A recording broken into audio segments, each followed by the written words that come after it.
Chapter 152. Logically speaking, a fight in Eternal Square was a serious matter.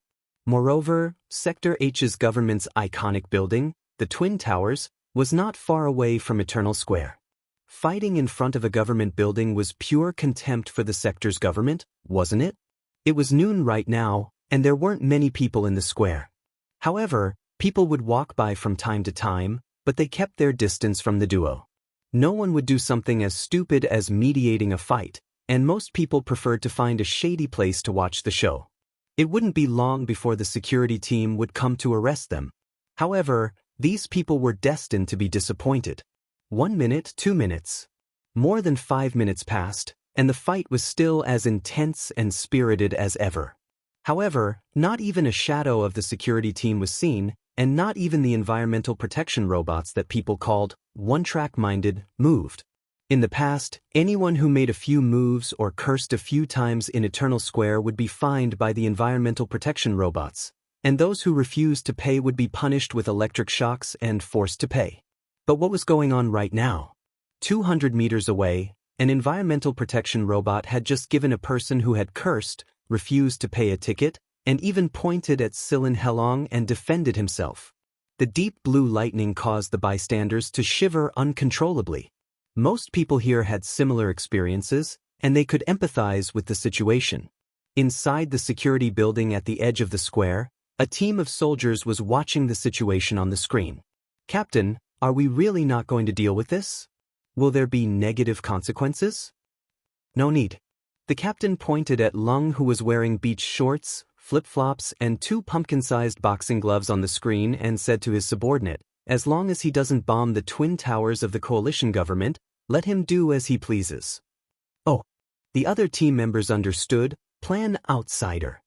The reason the environmental protection robots seemed to know nothing about Silin Helong's fight was because Lung belonged to the Plan Outsider. The environmental protection robots had a few alternative settings in their programming.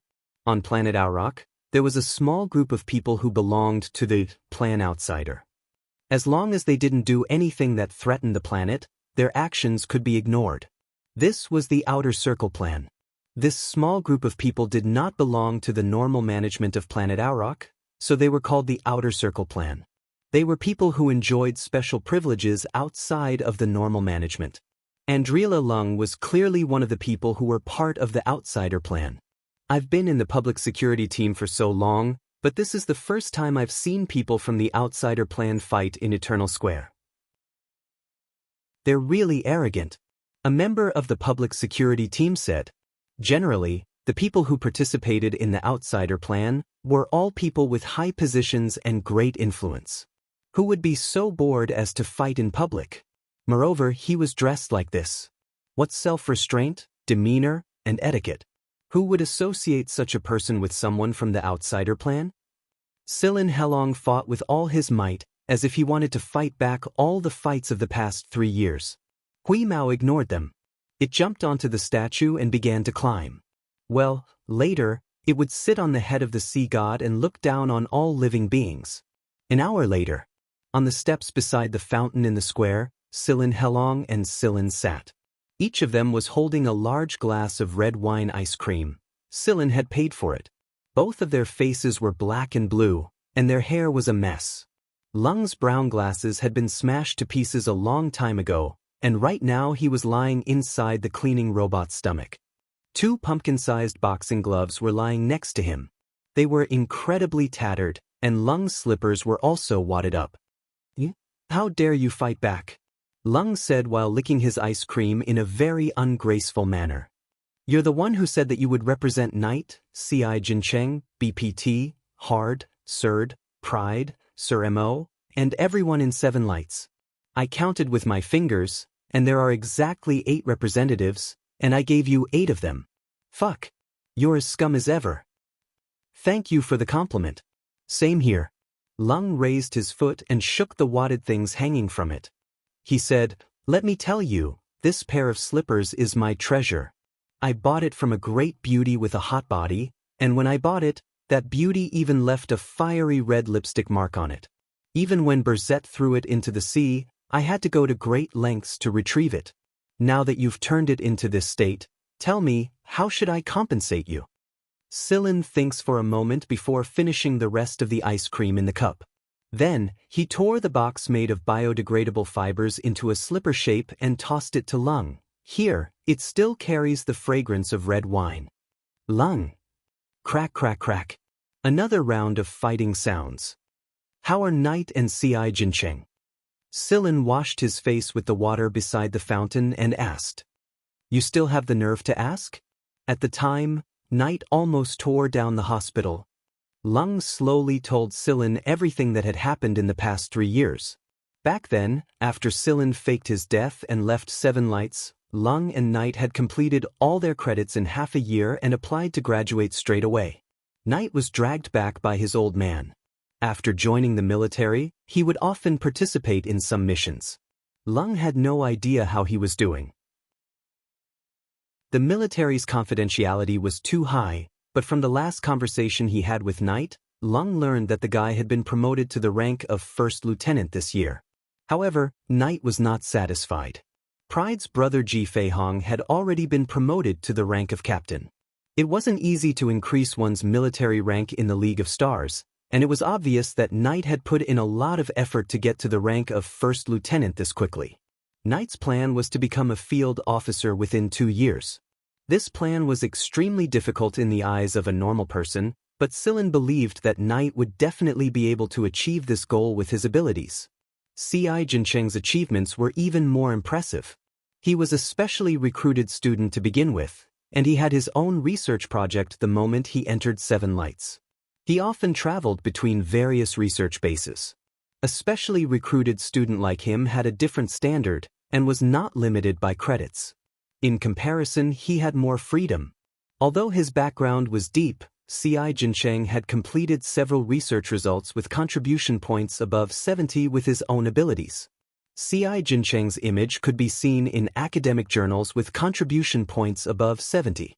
Moreover, due to his brilliant achievements, C.I. Jincheng was recommended by several academicians to take up a post in the League of Stars' Research Institute.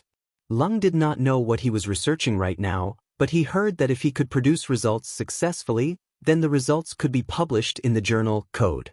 In other words, this result's contribution to the League of Stars would be at least 90. With C.I. Jincheng's current age, he could be called a genius among geniuses if he could appear in Code. Seven Lights' great instructors and the higher-ups practically treated C.I. Jincheng like a treasure. Whatever C.I. Jincheng needed, he only needed to say the word, and the higher-ups would approve it immediately without any application. Research funds, experimental equipment, the opening of the base. As long as C.I. Jincheng said the word, there was no obstruction. If he can produce results successfully, then that guy can be directly promoted to a 1-star academician in the field of science and technology. In my impression, academicians are usually little old men. That guy is an exception. Lung said with a smile. Academician. As the most outstanding scientific elite and academic authority, only the League of Stars Research Institute had the right to confer the title of academician in the entire Galactic Alliance.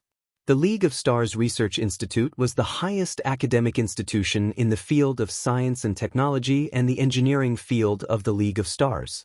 It was the comprehensive research and development center of high and new technology in the entire Galactic Alliance. It was also the highest honorary and consulting academic institution.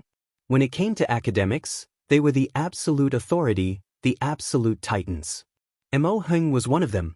As a veteran academic authority who had immersed himself in engineering for many years, Mo Heng was already a 4-star academician. This was also one of the reasons why so many people respected and feared Mo Heng. The title of academician granted by the League of Stars Research Institute was divided into 5 levels, from the initial 1-star to the 5-star academician. The star level would increase according to the person's contribution to the League of Stars and the accumulated contribution points. Only those who had the title of academician could be considered to have truly stepped into this circle of authority. It was extremely rare for C.I. Jincheng to challenge the title of academician when he was in his 20s. That guy really is something. Sillin agreed.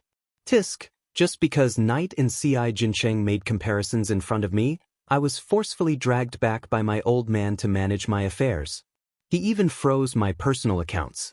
I'm poor right now, can't you see that I can only dress like this? Bullshit, dressing like this is purely your own twisted taste. Silin knew that this was just Lung's complaint. If he really didn't allow for the accounts to be frozen, who would be able to freeze all of Lung's personal accounts so easily? What about you? Silin, how does it feel to be a hunter? Lung had no intention of hiding the investigation at all. It's alright. What did you find out?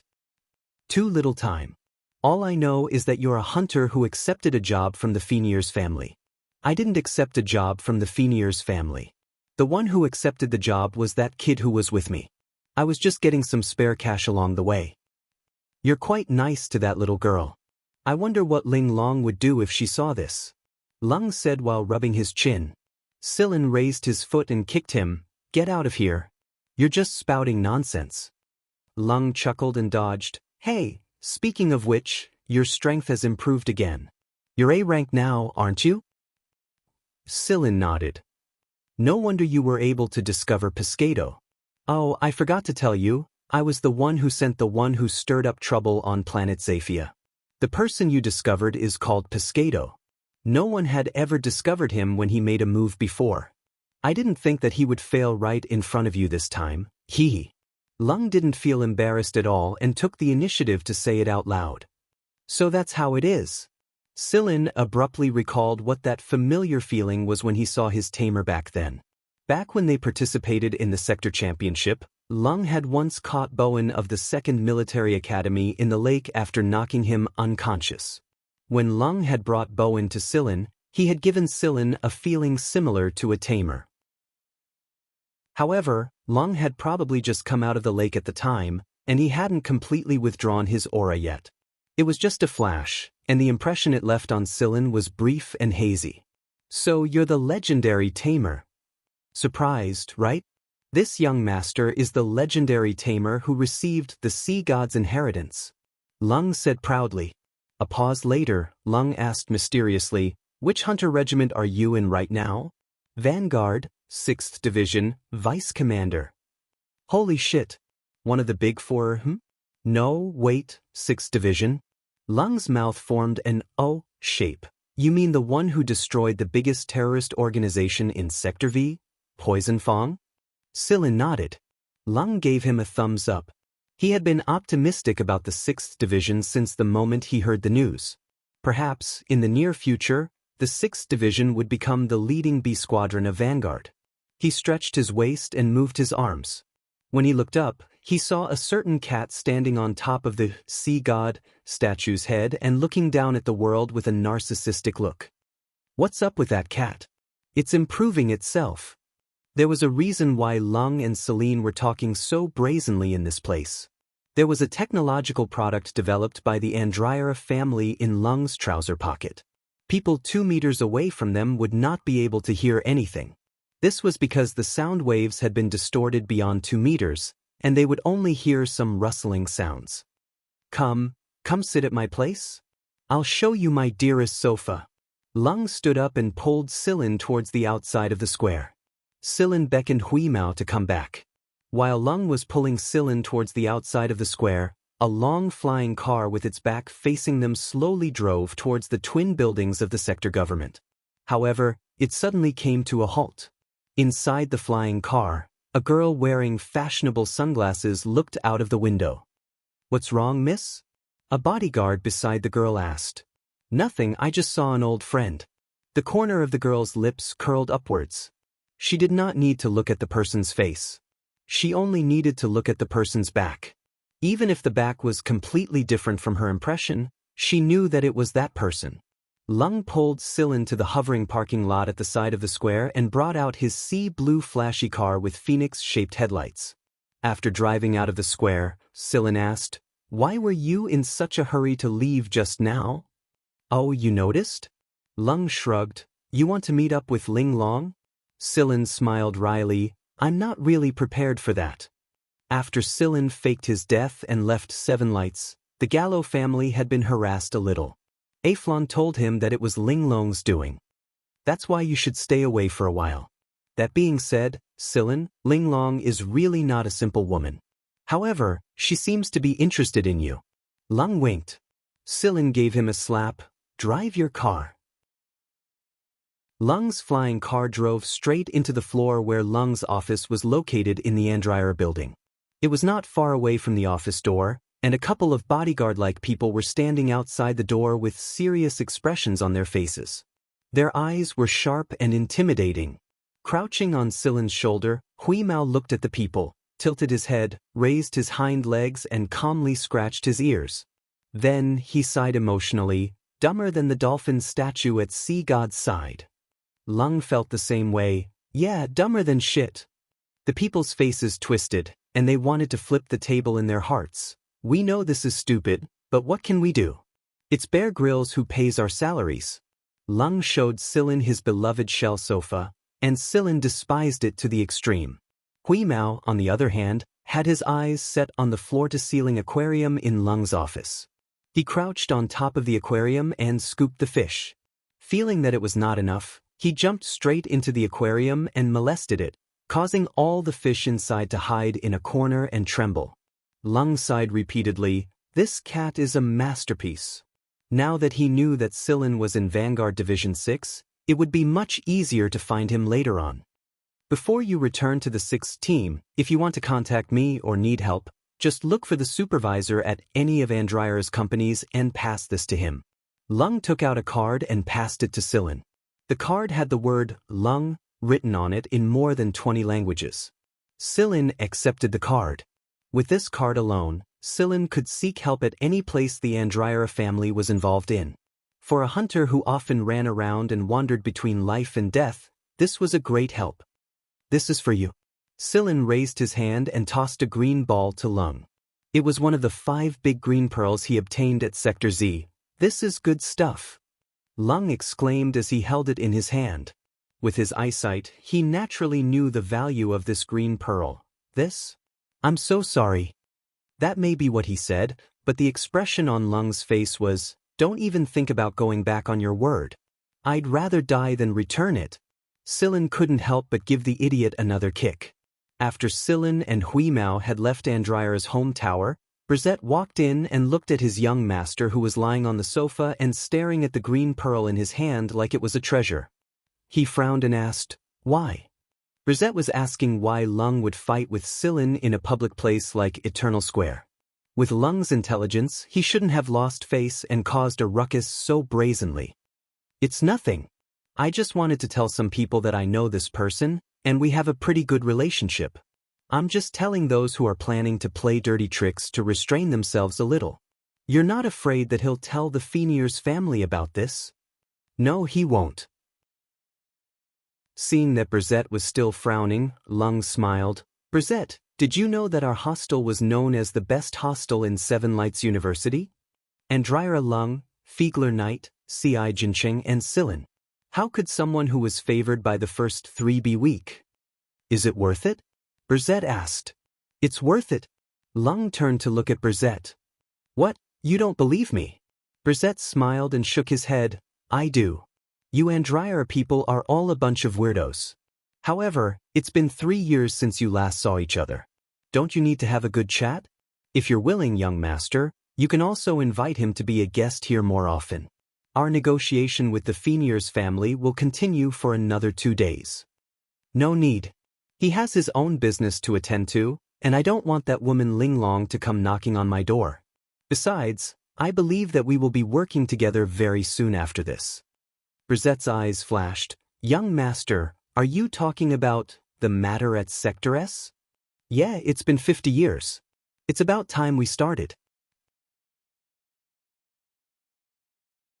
Chapter 153. While Lung and Brizet were talking, the communicator in the office outside the lounge rang, and it seemed to be going out of control. Lung covered his ears and rolled around on the seashell sofa. It must be that woman Yu Linglong. I'm not going to pick her up even if you beat me to death. If you don't pick her up, I'm guessing that little princess Yu will come for you directly, Brizet said with certainty. I don't care. I won't meet her even if she comes for me. If she had even a tenth of her courage to meet Silin, Would I have to be like this? When he thought about how Yu Linglong had turned from a highly intelligent and dangerous woman into a gentle and harmless little lamb when she talked about Sillin, Lung felt goosebumps all over his body. Brzett sighed. But the Andryra family's business will be affected. If that's the case, I don't know how long you'll have to stay here, young master. The old master had given him a mission to be forcefully thrown to planet Auruk to manage the affairs of the Andryra family. If he did not meet the old master's standards, then Lung would have to stay here forever. Hearing Brzett's words, Lung, who was rolling around on the sofa, froze. He straightened his back and rushed toward the office. You can take the opportunity to fight for the development rights of that planet in the HU district, Brzett reminded him from behind. That's a must. If he did not talk about conditions, he would be a fool among fools. Sillin was completely unaware of Linglong and Lung's troubles. After leaving the Andryra family's building, he went to buy some candies along the way. This was what he promised Tang Qiuqiu. Planet Auruk was filled with money, power, and desire. High-end flying cars could be seen everywhere, and people more beautiful than the last ostentatiously flaunted their wealth. Walking on the streets, the workers who came and went in a hurry seemed to be wearing a layer of mask on their faces, and their hearts could not be seen. The rapid pace of life left people with no time to relax, and they gradually became numb to it. They had unknowingly gotten used to putting on a disguise. When he returned to Fenir's place, Costella and Kirk looked at Sillin with a strange expression. Vice Captain Sillin, you and the young master of the Andryra family have a good relationship? Costella asked. Yeah, we knew each other a long time ago. We haven't seen each other for a few years. Today, we got to get to know each other. Sillin didn't try to hide it either. He knew that the Fenir's family had sent someone to follow them, so they must have known about the situation in the square. However, Sillin did not intend to say anything more. Sillin did not care what Costella and Kirk thought. Tang Qiuqiu's mission this time was more or less completed. After talking for a while, Sillin went to find Tang Qiuqiu and gave her the colored candy and toothpaste he had bought on the way here. However, Sillin didn't know that his position in Costella and Kirk's hearts had risen by yet another level. Not just anyone could have such a good relationship with young Master Lung. In fact, Lung had only given the quota to the Fenir's family because of Sillin's face. In this case, it would seem that the cooperation negotiation this time would go relatively smoothly. In terms of influence in Sector H, the Fenir's family and the Bin family combined might not necessarily compare to the Andryra family. This was also the reason why Costella thought more highly of Sillin. They probably didn't expect that the thing that caused them such great trouble in Zafia not long ago was young Master Lung's handiwork. In the next 2 days, just as Costella thought, their cooperation negotiation with Andryra went quite smoothly. 2 days later, both parties signed the contract, and the rest was Kirk's responsibility. Costella still had to escort Tobo back. Hui Mao was quite happy to leave this planet. He didn't like this planet.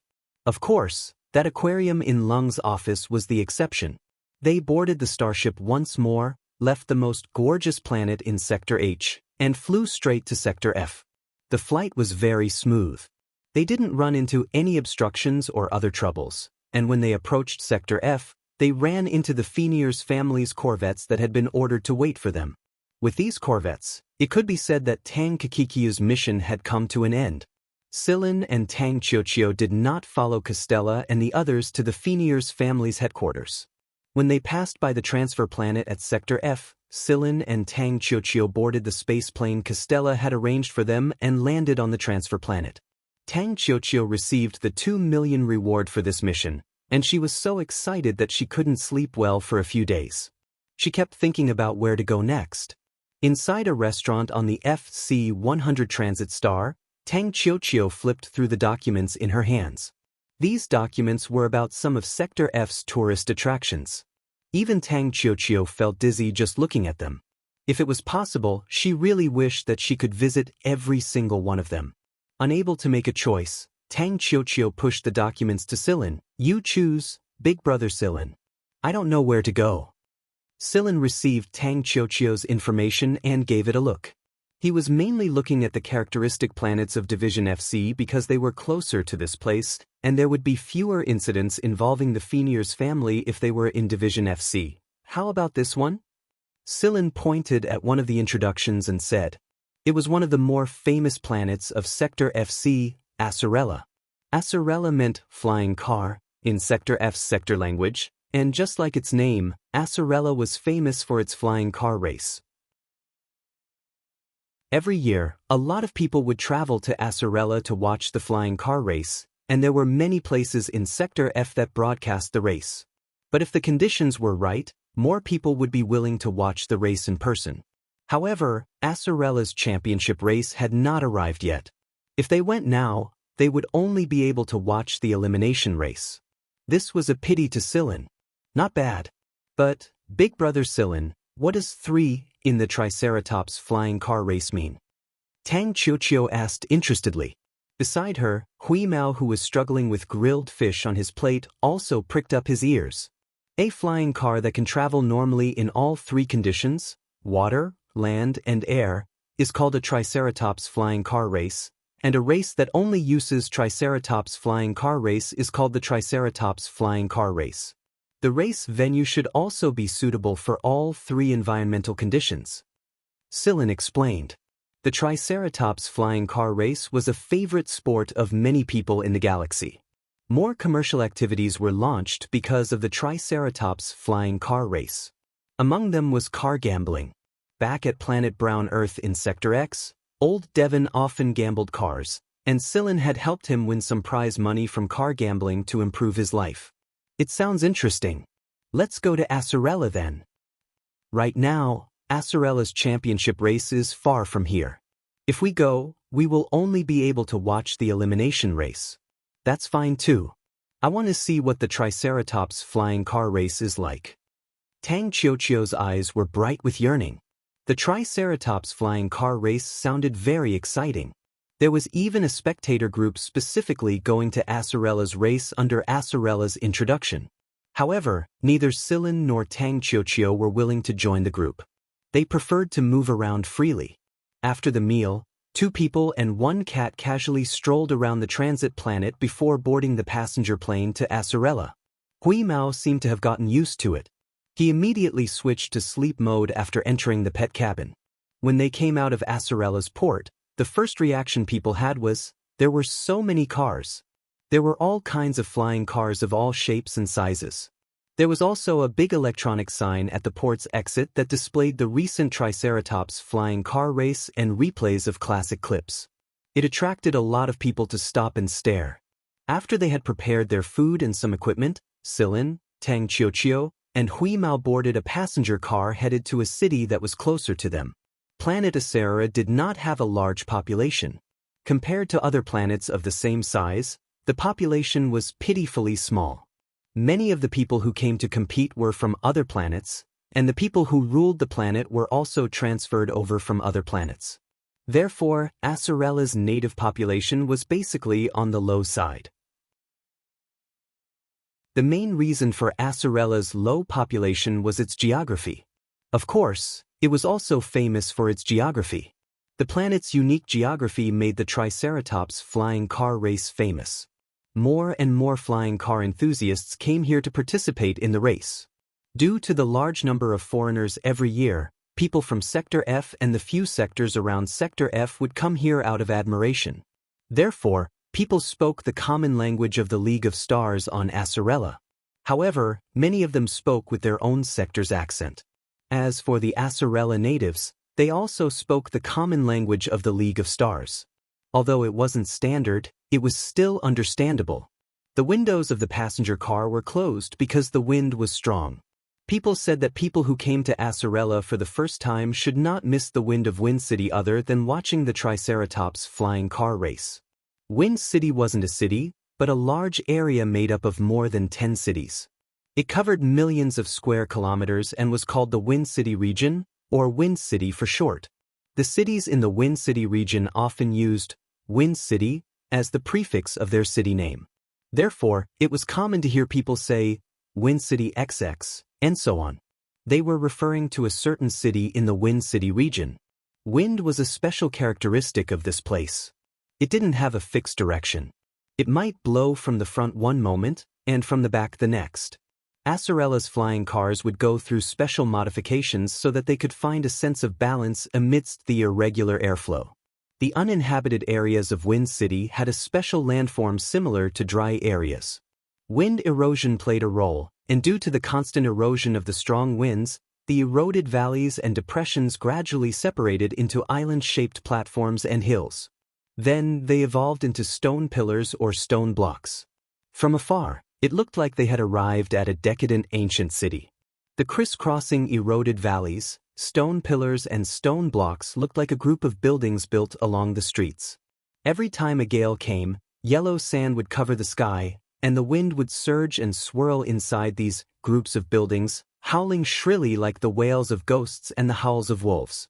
It was a hair-raising sight. Therefore, there were people who described this area as Devil City. Due to millions of years of wind and sun, the flat sandstone layer in this area had formed various landforms such as eroded walls, eroded mushrooms, eroded pillars, eroded furrows, eroded depressions, ruined hills, castles, and so on. The scenery was spectacular and amazing. There were also some oddly shaped mounds and mounds of different sizes. The mounds were dry and hard, row upon row. Whenever the shadow of a cloud floated past, or the wind stirred up the light sand, the mounds and mounds seemed to drift slowly, like a ship setting sail and a big fish swimming around. It was confusing and gave people endless imagination. If the rock layer was nearly horizontal and hard and soft rock layers alternated, the soft rock layer would be easily eroded, and the hard rock layer would be relatively prominent, just like the eaves. Here, it could be seen everywhere. Wow, Brother Silin, look, it looks like a snake is crawling. Tang Qiuqiu, who was leaning against the window and looking outside, exclaimed excitedly. Silin looked in the direction that Tang Qiuqiu was pointing at. The sand had been scraped by the wind, leaving a long, twisted mark on the sand. One end was slowly being covered by the sand, and the other end was facing the wind and continuing to cut through the sand layer in front of it. At first glance, it looked like a big snake crawling on the sand. Hui Mao squatted on Silin's shoulder, staring at the scene on the sand outside the window with his eyes wide open. His claws moved unconsciously, looking like he really wanted to go down and have fun. Hey, there's a stone ball there. It's so big. Tang Qiuqiu said, the camera in her hand never rested. Who carved that? No, it's naturally formed. Silin explained, when a rock is exposed to the surface, it will be weathered. Because of its protruding edges, it is more susceptible to weathering. Its corners will be weathered in 3 directions, its edges will be weathered in 2 directions, and its surface will only be weathered in 1 direction. So, over time, under the effect of weathering, the edges of the big rock will gradually shrink and eventually tend to become spherical, just like that big stone ball.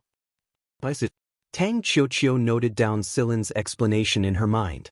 This was also a form of knowledge. Up ahead is one of the competition routes. Someone shouted. Everyone looked over and saw that there were 2 towering rock mountains. Between the 2 mountains was a narrow passageway that looked like a pipe. That passageway was one of the competition routes during the competition period.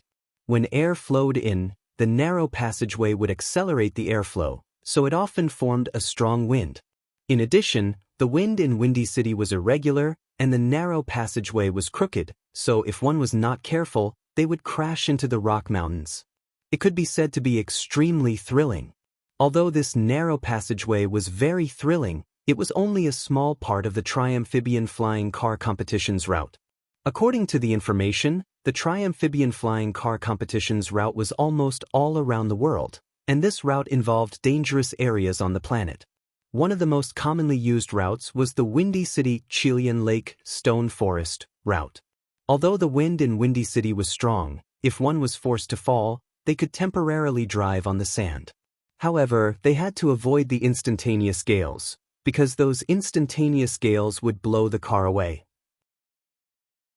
Experienced drivers would use the subtle changes in the sand to determine where the instantaneous gales existed and when they formed the strongest gales, so they could avoid them.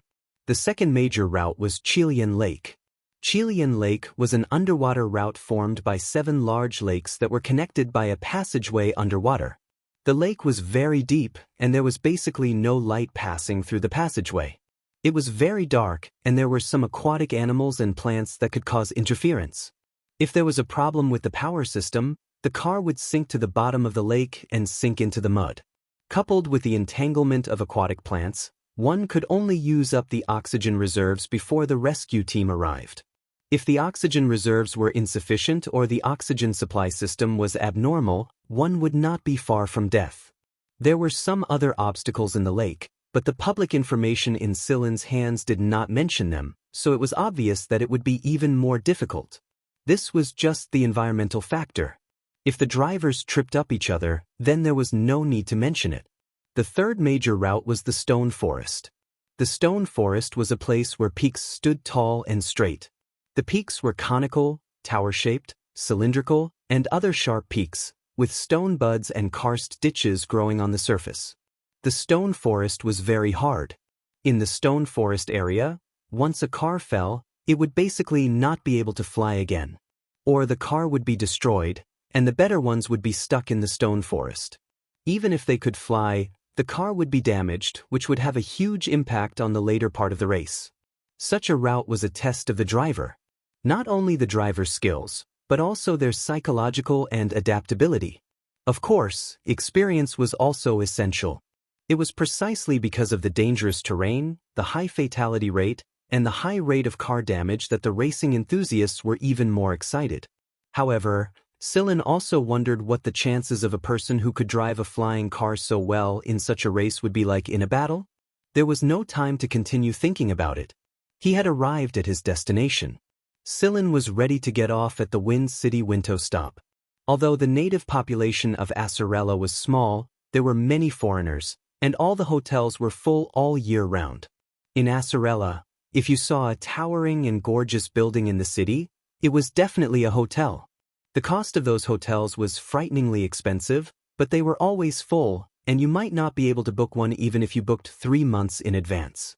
Therefore, for Silin, who had temporarily decided to come to Wind City, there was no doubt that Wind City Winto, which had the most backward living conditions, had more accommodation opportunities.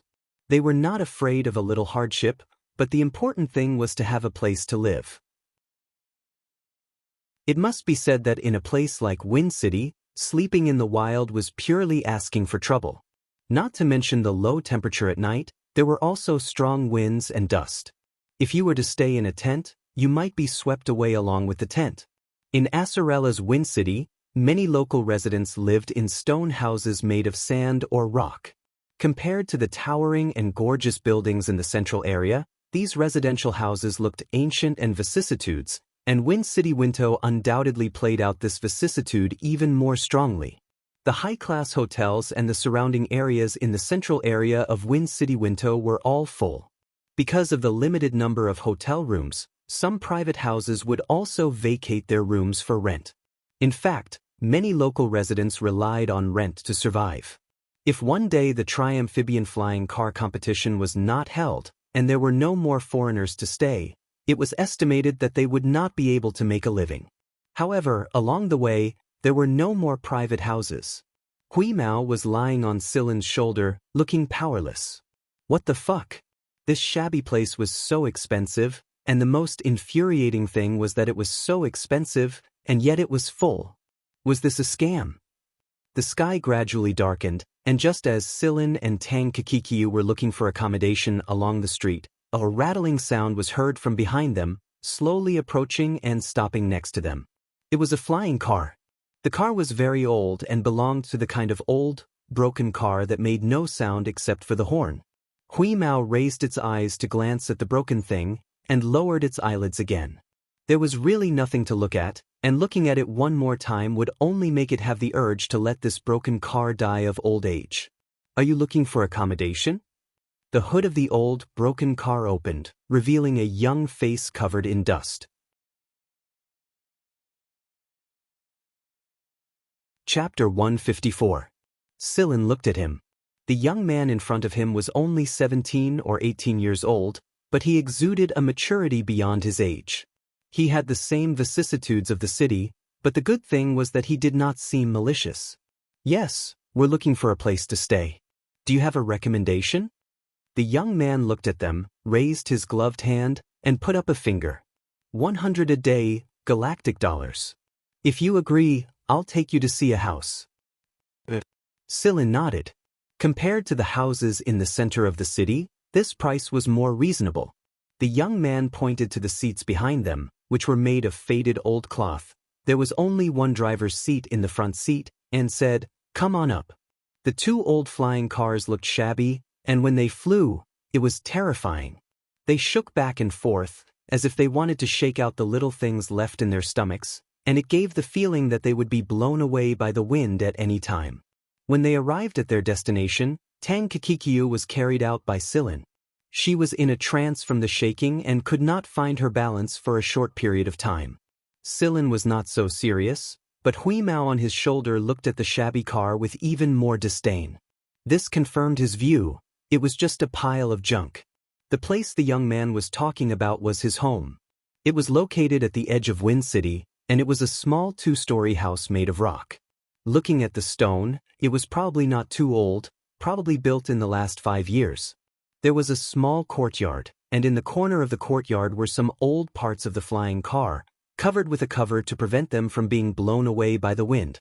After parking the car in the courtyard, the young man came out and pointed to the second floor of the house. "You can go take a look first. If there's no problem, pay the rent and sign an agreement." Sillin nodded and carried Tang Kikikyu to the second floor.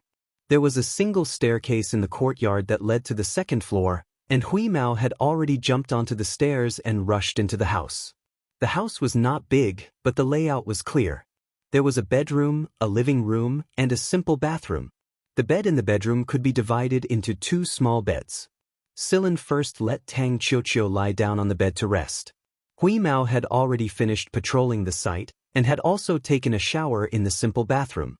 He was squatting on the windowsill, looking at the sand in the distance with a solemn expression. In the courtyard, a woman with a headscarf stood next to the young man. She should be the young man's mother. She was wiping the young man's face with a wet towel. Seeing Sillin come down, the young man asked, "How was it?" "Not bad." Hearing Celine's words, the woman's eyes revealed joy. The young man passed the agreement he had drafted a long time ago to Sillin. After Sillin read through it and found that there were no problems, both parties signed the agreement. Sillin paid the rent for 5 days straight away, and said that he would pay the rest if he continued to stay in the house. In addition, the water bill had to be calculated separately according to the volume. Night had fallen. Sillin and Tang Qiuqiu simply ate something and then lay down to rest. Tang Qiuqiu soon fell asleep. Sillin listened to the howling wind with high and low pitch, and finally realized what the devil's voice of Wind City was. Suddenly, Hui Mao's ears twitched and he jumped up. His eyes shone with a dim light. "Sillin, there's something coming out of the desert. I'm going to look for food." "Go, don't make too much noise." "Got it." Hui Mao couldn't wait to jump up, unlock the door, and rush out. When the door closed automatically, Sillin opened his eyes and sighed. This place was even more polarized than planet Brown Earth. The luxurious central city and the old residential area were worlds apart. Although the wind and sand outside were strong, Sillin slept well at night. However, in the middle of the night, Sillin heard some noise in the courtyard. It was mixed with the chaotic sound of the wind, so it didn't seem so out of place. When it was almost dawn, Hui Mao came back with a satisfied look on his face. He even brought back a 2-meter-long snake for Sillin and Tang Qiuqiu to enrich their diet. "Right, Sillin, I saw that kid in the sandstone area," Hui Mao said while lying on his side on the bed, licking his paws. "It's the same old broken car. Driving over there, and he's not afraid of death. He's picking places with more stone eaves. He's probably practicing driving. He's a racing driver." Sillin had noticed that the young man's arms and wrists were very strong, and his physique was quite good. At the same time, the young man wasn't as impulsive as other people his age. When he met Sillin, he looked at him calmly, probably analyzing whether or not someone like Sillin would be a good tenant. It was important to know that controlling the rudder at high speed under the influence of air pressure was quite strenuous, especially when cornering. Strong arms were needed to maintain the flying car on the desired route. Therefore, strong arms and wrists were a must in a long-distance race. In a racing car race, the strong horizontal centrifugal force during cornering would cause the driver's blood to flow to one side.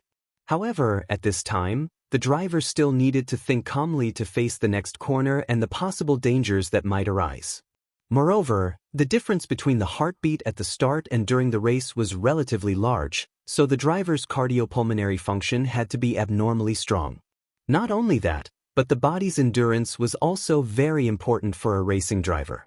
In a race, even the shortest race would last more than 10 hours. However, after more than 10 hours of racing, the body's fat consumption and dehydration would total more than 10 kilograms. They needed to rehydrate, but they also had to take care of the dangers around them.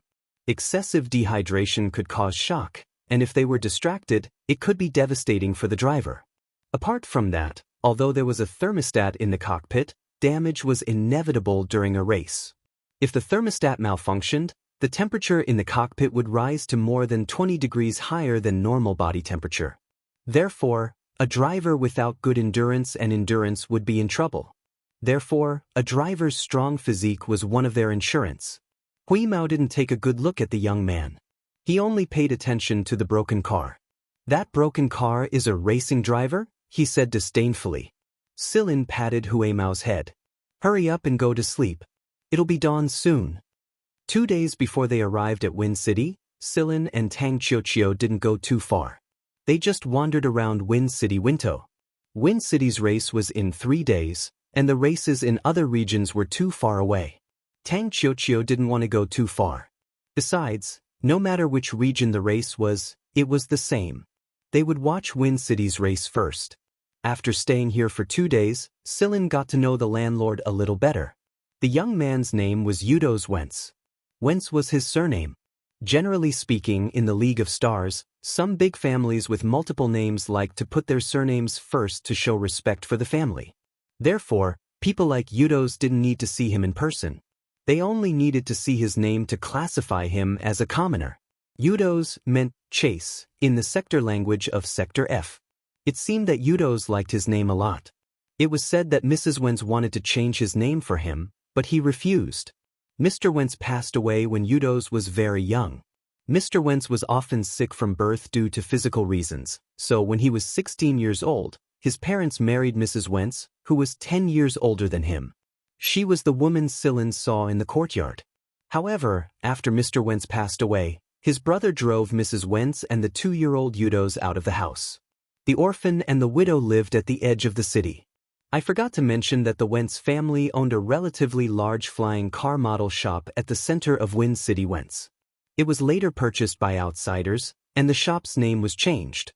However, it was growing better and better, and the other Wentz family members were earning a considerable amount of money. In comparison, Yudos and Mrs. Wentz were much more miserable. Yudos worked for Wentz's convoy at Wind City. Although his income wasn't much, it was enough to support his mother and son's lives. He also collected rent. The house wasn't like this in the past. It was basically made of sand. Later on, Yudos earned some money from the convoy, so he demolished the sand house and rebuilt the stone house. Since Yudos spent most of his time outside, he didn't feel safe leaving his mother at home alone if he rented out the house. After all, not all the tenants who came to this place were easy to get along with. Therefore, every time, Yudos personally looked for tenants. He looked for people who seemed easy to get along with and had a high reputation. If he couldn't find a suitable person, he would rather not rent out. Mrs. Wentz had no other job. She took care of the tenants, washed clothes, and so on. In her spare time, she made some handicrafts and sold them for a little money. After all, in the era of high-tech domination, handicrafts were too cheap. A machine made things more accurate and beautiful, and it took less time, low cost, and high efficiency. However, handicrafts were more creative. As long as the producer had a good idea, there would still be people who would buy it. Although it couldn't be sold at an ideal price, it could still make up for the needs of life. This wasn't what Yudos and Mrs. Wentz said, but it was what the residents around them said. The people around them basically lived by collecting rent. When there was no flying car race, they spent most of their time chatting all day. Therefore, for them, Silin and Tang Qiuqiu, who had just moved into Yudo's house, were the best people to talk to. At night, Tang Qiuqiu was lying on the bed looking at the introduction of the team. Brother Silin, which team does Yudo's belong to? The old man at the corner of the street last time said that he was in the Gale team. Gale? Tang Qiuqiu searched the information. Oh, not bad, ranked 4th on the planet. Okay, don't read too much at night and go to bed early. Silin knocked on Tang Qiuqiu's head. 5 more minutes, no, 15 more minutes, and then I'll go to bed. Silin smiled and shook his head. He looked out of the dark window, thinking about something. Weiss had gone out to look for food again. The little fellow had been living quite comfortably for the past 2 days, and the main reason was because it had seen a couple of high-level pets that had been trained to the point of being able to talk. Although they had seen rich people raising high-level pets that could talk back in Auroch, they didn't think that there would be high-level pets in this place as well. It was obvious that this was a place where the rich spent their time. Ever since he saw the high-level pets that could talk, Hui Mao was much more relaxed. He would say a few words on the road from time to time, enjoying the attention of passers-by. At the same time, he was also proud of the fact that the high-level pets that could talk had a thick accent in the language of the League of Stars. Regarding this, Hui Mao had improved himself again. After Tang Qiuqiu fell asleep, Silin turned off the energy storage light and lay on the bed with his eyes closed. However, he didn't fall asleep. In the middle of the night, there was a knocking sound in the yard. Yudos was in the cockpit, preparing to take off when he heard the knocking sound. He turned his head to look and was so shocked that he almost jumped up. He didn't know when Silin was standing next to the dilapidated flying car and was fastening the hood. Making a gesture, Silin motioned for Yudos to open the hood. Although he was reluctant, he was still a renter and a provider of rent. Moreover, it seemed that Silin and Tang Qiuqiu were good people these 2 days, so Yudos opened the hood and let Silin come in and sit in the back seat. I can't sleep, so I want to go out for a walk. I know you're practicing driving, but you don't mind if I hitch a ride, right? Silin wasn't embarrassed at all. You're already sitting in, what's the use of minding? Okay, as long as you can hold on. Yudos gritted his teeth. In the darkness of the night, Yudos didn't even turn on the lights, but very familiarly drove the old car out of the yard, away from Wind City, Winchuo, and into the uninhabited area outside. The old car was still bumpy, and coupled with Yudos' intention, it was so bumpy that it almost threw people out. But Yudos noticed that the person in the back seat, without fastening a seatbelt, was still sitting there with his eyes closed as if he was asleep. Yudos was surprised. What kind of freak is this guy? Shaking his head, Yudos no longer paid attention to Silin and officially entered his training time. Sand dunes, stone eaves, narrow passages. The old car could always pass through these places smoothly in a bumpy state, and its speed wasn't slow. Of course, it was impossible to reach the speed of the flying car in the competition. After all, this old car used a storage battery. In this area, solar energy and wind energy were the main sources of energy. These 2 types of energy were converted into stored energy and stored in the storage battery to provide other power supplies, such as storage lamps, some household appliances, flying cars, and so on. The effect of the storage battery was obviously far inferior to the effect of the energy block, but the energy block was a luxury here, and only the team's competition cars used energy blocks. People like Yudos simply couldn't afford to use energy blocks, and could only rely on the storage battery to power the flying car. Although it used a storage battery, the speed of the old car Yudos was driving was much faster than other battery-powered flying cars, because he made full use of the wind, and in these challenging and dangerous places, he was calm and composed. Yudos' whole body seemed to have become one with the flying car, and he didn't need to rely too much on the airflow balancer. He was able to judge his next move just by the subtle impact of the airflow on the car body. This person seemed to be born to live in the wind, and he could fly freely. In the uninhabited area, People had a fearful attitude toward the wind here and avoided it. But Yudos felt unusually close to it, and he could feel the motivation brought by the wind. The wind seemed to be telling him, "You can do it faster, better, faster, faster." At this moment, Yudos forgot about Sillin in the back seat and was completely immersed in the world of himself, the flying car, and the wind. When turning a corner, Yudos skillfully controlled the car, making use of the airflow around the corner and the whistling wind to allow him to complete the turn more perfectly, but he didn't consider Sillin in the back seat. An extra person meant an extra weight, an element he couldn't control here. So when he controlled the car according to the thousands of times he had done before, he suddenly discovered his negligence. The rock protruding from the side of the mountain was getting closer and closer to the car. But Yudos reacted quickly, adjusting the control panel at an even faster speed, turning the rudder, and then tilting his body to a certain angle to coordinate with the car's movements. This series of actions was completed in an extreme amount of time, and the car almost brushed the edge of the rock. After turning the corner, Yudos didn't continue to drive in this narrow pipe, but instead drove the flying car out of the narrow pipe and landed behind the big rock mountain. He popped out the nails and tightly held onto the big rock mountain to prevent the flying car from being blown away by the wind. After the flying car stopped, Yudos leaned on the rudder, panting. "Oh, I made a mistake." Sillin opened his eyes and said, "You shut up if you weren't in the car. How could this happen to me?" Yudos roared, his forehead covered in sweat, and his back was also covered in cold sweat. That was really too thrilling, and it was beyond his expectations, but fortunately, it was still under control, or else the two of them would have died here today. You can't blame the fault caused by your own negligence on others. After all, you knew before I was in the car, but at that time you forgot about it. Instead, you habitually followed the previous operation and used the habitual thinking to control the car. This is your own fault, you can't deny it. Yudos didn't speak again. He also knew where his mistake was, and indeed, this was a lesson. He was too confident, so confident that he ignored the critical factors. But the operation just now was very good, at least you didn't panic. If your reaction time was 0.1 seconds late, then we could only come into contact with the rock explosion. Yudos suddenly realized that the person sitting in the back seat was too calm, so calm that he was like a bystander. "Are you also a flying car driver?" Yudos asked solemnly.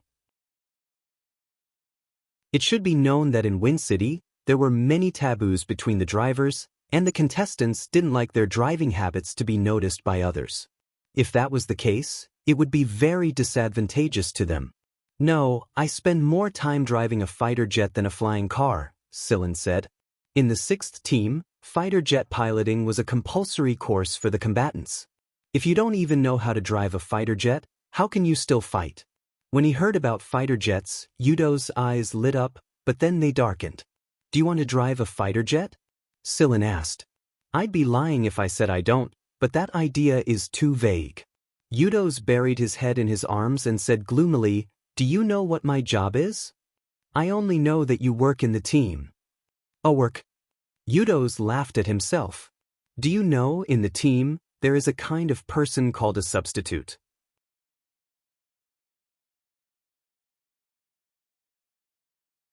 Chapter 155.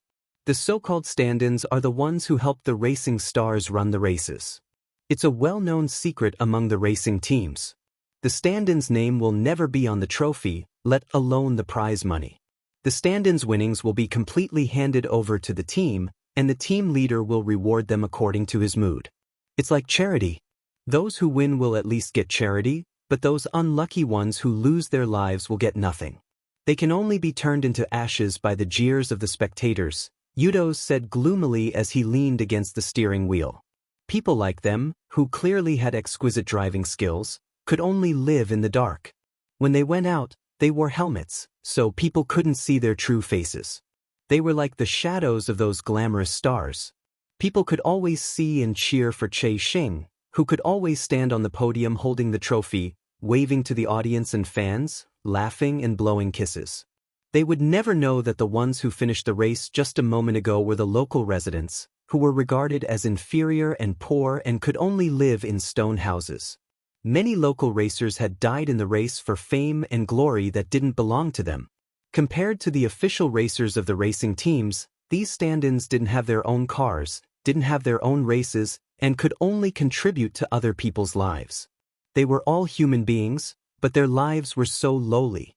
In the Acerella racing competition, there had been a stand-in who died in an accident, but in the media reports, it was only said that Che Xing was seriously injured and luckily kept his life.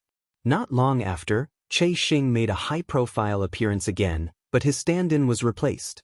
As for his previous stand-in, if he was lucky, he would get a sympathetic funeral fee, but if he was not, he would get nothing. Udo laughed hoarsely, which was not much better than crying. The funniest thing is, these unequal contracts are all signed by us, and many of us are trying our best to show off our skills to those people, hoping to get a contract to sell our bodies. Because even with such an unequal contract, the money we get is several times more than some of the coolies. I heard that the profit from a race can reach hundreds of millions, Sillin said. Yes, hundreds of millions. Even if we lose, the team will still get tens of millions. If we win, we will get even more. Hundreds of millions is a common thing. The racers will get hundreds of thousands, and the good ones will get close to 1 million, while the star racers will get tens of millions. But for us, a few thousand, 10,000 on a good day. Udos looked out of the car. Who knew how many corpses were buried under the sand, all scapegoats? Have you ever thought of leaving? Sillin asked. Of course, but I can't. If I were to leave, I would definitely take my mother with me. However, according to Acerella's laws, every resident who left would have to pay a fee of 500,000 renminbi. 500,000, that's 1 million for 2 people. It's nothing to the official racers, but it's basically impossible for doubles like us. We might even lose our lives. I've heard that there's a betting system for car racing. Have you guys tried it? That's for the alien warriors. If locals are caught gambling, they will be fined. However, we will secretly use fake identities to bet some money. Do you know about hunters? Sillin asked. I know. Udo's eyes lit up. I've seen a bounty hunter before. He's very strong. There are also some hunter regiments.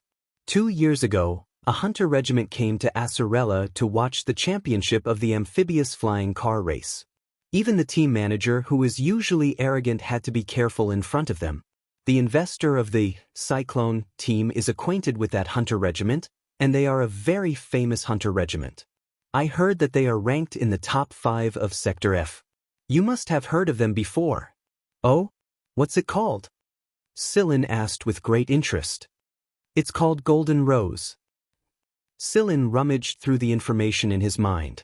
He even read through the new top 100 JL ranking list published by the authoritative publication Braves.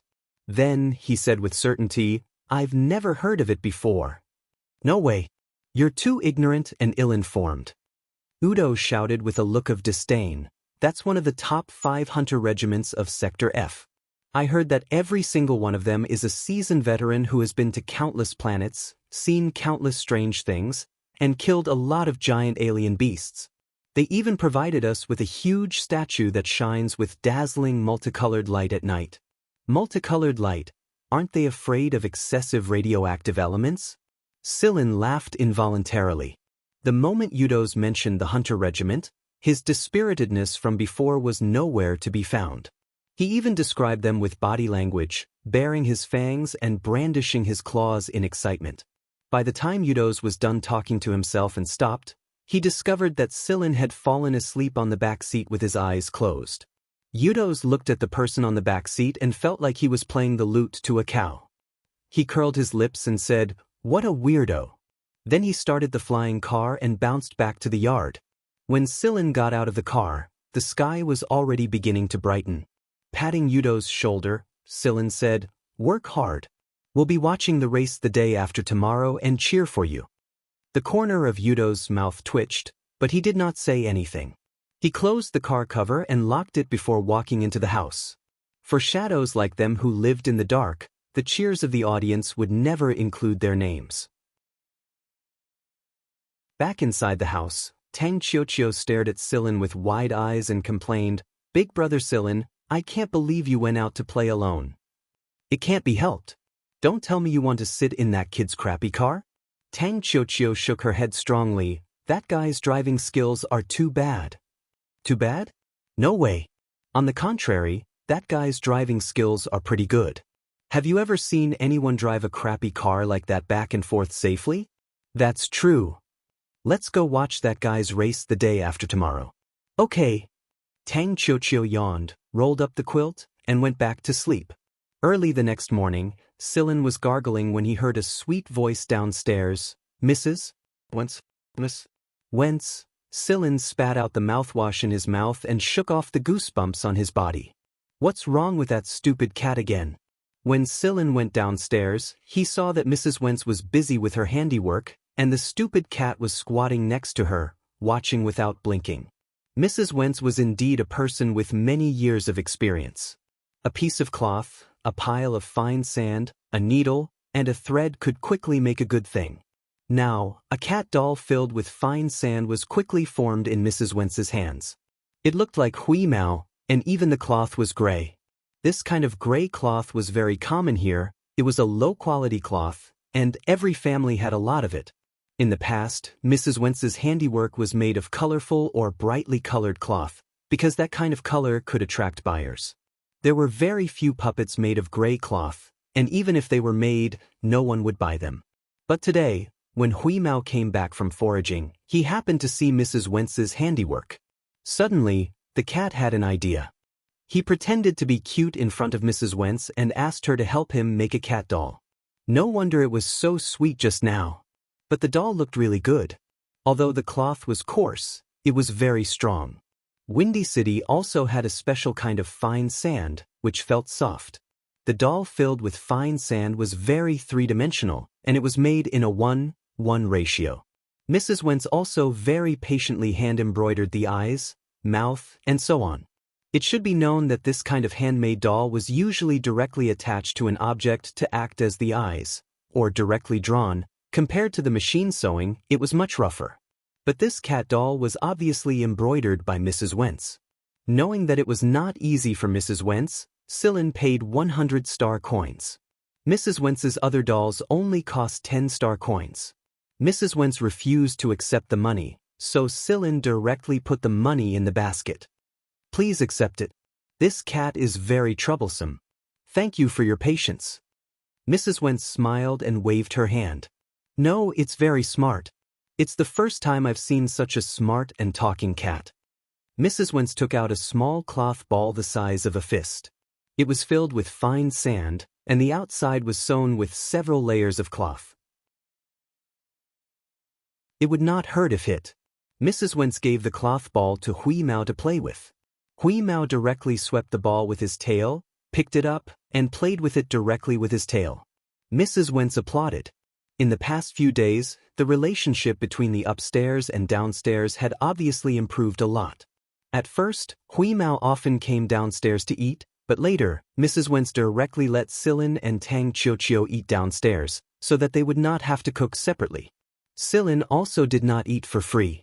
He took out some dried meat, and Tang Qiuqiu gave some candy to Mrs. Wentz, which was not sold here. As for the local food of the Wind City, Silin and Tang Qiuqiu also tasted it. In the blink of an eye, it was the day of the competition. The Sanxi flying car competition was based on a points system. First, there was a knockout round. Within a specified number of races, the top 10 would be able to enter the championship. Those who did not have enough points would have to wait for the next season. Only the top 5 of each race could get points. First place had 5 points, second place had 4 points, third place had 3 points, fourth place had 2 points, and fifth place had 1 point. On this day, Silin and Tang Qiuqiu came to the grandstand area early. The tickets had been bought long ago. Silin also bet part of it and also helped Udo's bet part of it. Udo, on the other hand, had more than 100,000 RMB in his bank account. It was a rare opportunity for him to meet a trustworthy person like Celine, so Udo gritted his teeth and took out 100,000 RMB. If he won this match, he would be able to triple the amount. Udo's was more confident in himself, so this time he was really ready to go all out. The grandstand was circular with 2 entrances, one for the starting point and the other for the finishing point. The two entrances extended upwards in an inverted trapezoid shape. In the middle of the grandstand, there would be a huge holographic projection of the match, and the media would also broadcast the match live. Some people would wonder why so many people would buy expensive tickets to enter the grandstand, since it could be broadcast live, and they could only watch the projection from the grandstand. The first reason was the atmosphere. In the grandstand, the roars of the audience and the excitement could be contagious. The shouts echoed in the original grandstand, and it seemed that the whole stadium was about to shake. The loud roars brought up the atmosphere of the race. The surging blood caused by the speed and passion was incomparable to watching the live broadcast at home. The waving flags, the flashing screens, the fans hysterically shouting the names of their favorite racers, completely venting their emotions. As long as it was the audience standing in the grandstand, they would be infected by this atmosphere and could not help but roar. Tang Qiuqiu was obviously one of them. She held the loudspeaker and began shouting, "Yudo's, go!" Because she could not directly shout Yudo's name, that would bring trouble to Yudo's, who was a substitute. Yudo's had told Silin about the flying car of the Che Xing he was substituting, so when the dazzling red flying car appeared, the atmosphere reached a climax. The Che Xing was quite popular. Of course, Che Xing's face and Yudo's face combined were the idols in the eyes of the audience. It should be known that in the grandstand, even if you wanted to speak, you had to use a loudspeaker. Otherwise, you would not be able to hear each other clearly in the crowd, so Tang Qiuqiu had been holding the loudspeaker the whole time. The funny thing was that there was also a big man shouting into a megaphone a few rows ahead of her. When he heard Tang Qiuqiu's shout, he turned around and asked, "Who's Yudaduo?" Tang Qiuqiu shouted with the loudspeaker, "Yudo's is a real man." Silin was speechless. Someone at the side tugged at Tang Qiuqiu's sleeve. "Little girl, which car is Yudodo?" Tang Qiuqiu blinked. "I don't know, I just think it's fun to shout like this." Then she started shouting again. What made Silin want to cry the most was that Hui Mao, who was on his shoulder, was holding the loudspeaker with both paws. When Tang Qiuqiu shouted, it also roared. Thus, such a sound was heard. A childish baby voice. "Yudo's." Then, there was a strange cat's cry. "Meow." Then there was the baby voice. "Pure man." Then there was the cat's cry. "Meow," and so on. As he roared, Silin noticed that more and more people around him had joined his camp. For a time, the sounds of Yudodo, real men, and people who looked like they had been possessed by a cat demon filled the air. When someone heard this, he asked the person next to him, "Who is Yudo's?" "How would I know?" "Then why are you shouting?" "Didn't you hear it? It's fun to shout like this." Why did so many people join in? First, they didn't see the name Yudo's in the contestants list. Therefore, based on the cat's cry at the end, they naturally thought that Yudo's was a modal particle in a certain sector language. Second, this pure man was too versatile. Anyone could shout it. Third, the strange and cathartic cat's cry was very suitable for venting one's emotions. Therefore, Tang Qiuqiu and Hui Mao's roars became widespread. Inside the flying car, Yudo's was sweating profusely. When he heard Tang Qiuqiu and Hui Mao's strange roars, he was still thinking, who taught these people? Then, as the majority of the people joined in, Yudo's felt the urge to cry. From the number of people on Tang Qiuqiu's side to 1/10 of the audience, then 1/3 of the audience, and in the end, people from all over the grandstand were joining in. Moreover, they were shouting in unison with a rhythm. Other people might not know what Yudo's meant, but Yudo's himself did. This was the first time so many people were shouting him. Even if these people didn't know that Yudo's was referring to his substitute hiding in the dark, even if they couldn't shout out his full name, it was enough. Yudo's was satisfied. The wind grew stronger, and sand flew everywhere. Very good. Yudo's closed his eyes and felt the slightest movement of the car in the wind. Beep! A long whistling sound rang out. More than 50 flying cars took their respective positions at the starting line, arranged from bottom to top according to the distribution of the spaces drawn before the race. Bam! A hurried explosive sound officially set off this wave. Amidst the screams of the audience, the flying cars scrambled to fly out of the starting line. The ancient earth, the young wind, the soaring passion, the hot blood and sweat, listening to the cheers of the audience, set sail, like a warrior fighting for his life. In the sandstone region, there were rows upon rows of sand dunes, disorderly mountain rocks, and unbridled sandstorms. Under such circumstances, the fiery red flying car was like a leader, advancing forward with an indomitable momentum and flying forward at a rapid speed. Was he chasing the wind, or was the wind chasing him? The car seemed to melt into the wind, even flipping with the wind, but it could always neatly avoid the obstacles. Yudo's shining point was his ability to predict and judge. Although he didn't have the ability to drive a high-end flying car, he always drove that old, worn-out car that seemed to be on the verge of death to dance with the wind. That way, he became more and more proficient in controlling the wind.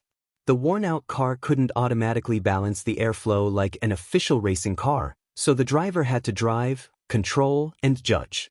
Because of this, Yudos understood the temperament of the wind better. He used the wind to complete difficult maneuvers, and he could also predict the obstacles and make decisions in advance. Because he could always make decisions before the other racers, many times, if they encountered a difficult situation, many racers would refer to the movements of the red flying car driven by Yudos. Bang! A racer miscalculated the height of the stone eaves, and the car scraped against the stone eaves. The flying car flipped a few times in the air and fell into a sand dune. The other racers wouldn't stop because of this unlucky fellow, even if the person who fell into the sand dune was on the verge of death. The spectators in the stands wouldn't sympathize. They would only pay attention to the other cars still in the race.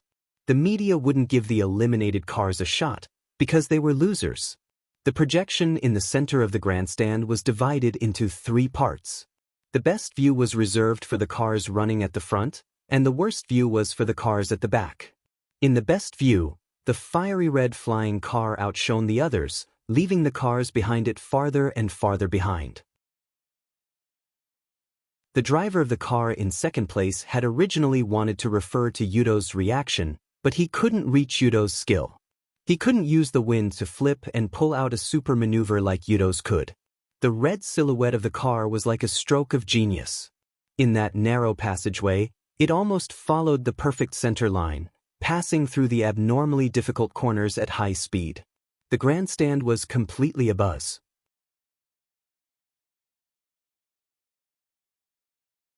Chapter 156.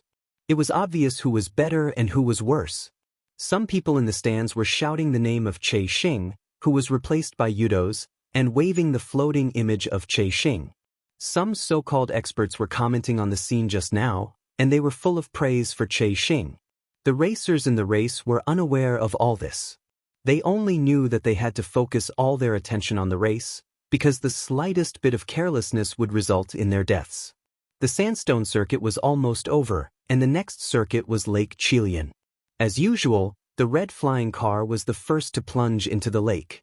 The underwater monitors recorded the race's situation accurately under the lake. Some media outlets also had workstations under the water, analyzing and reporting the race's situation in more detail.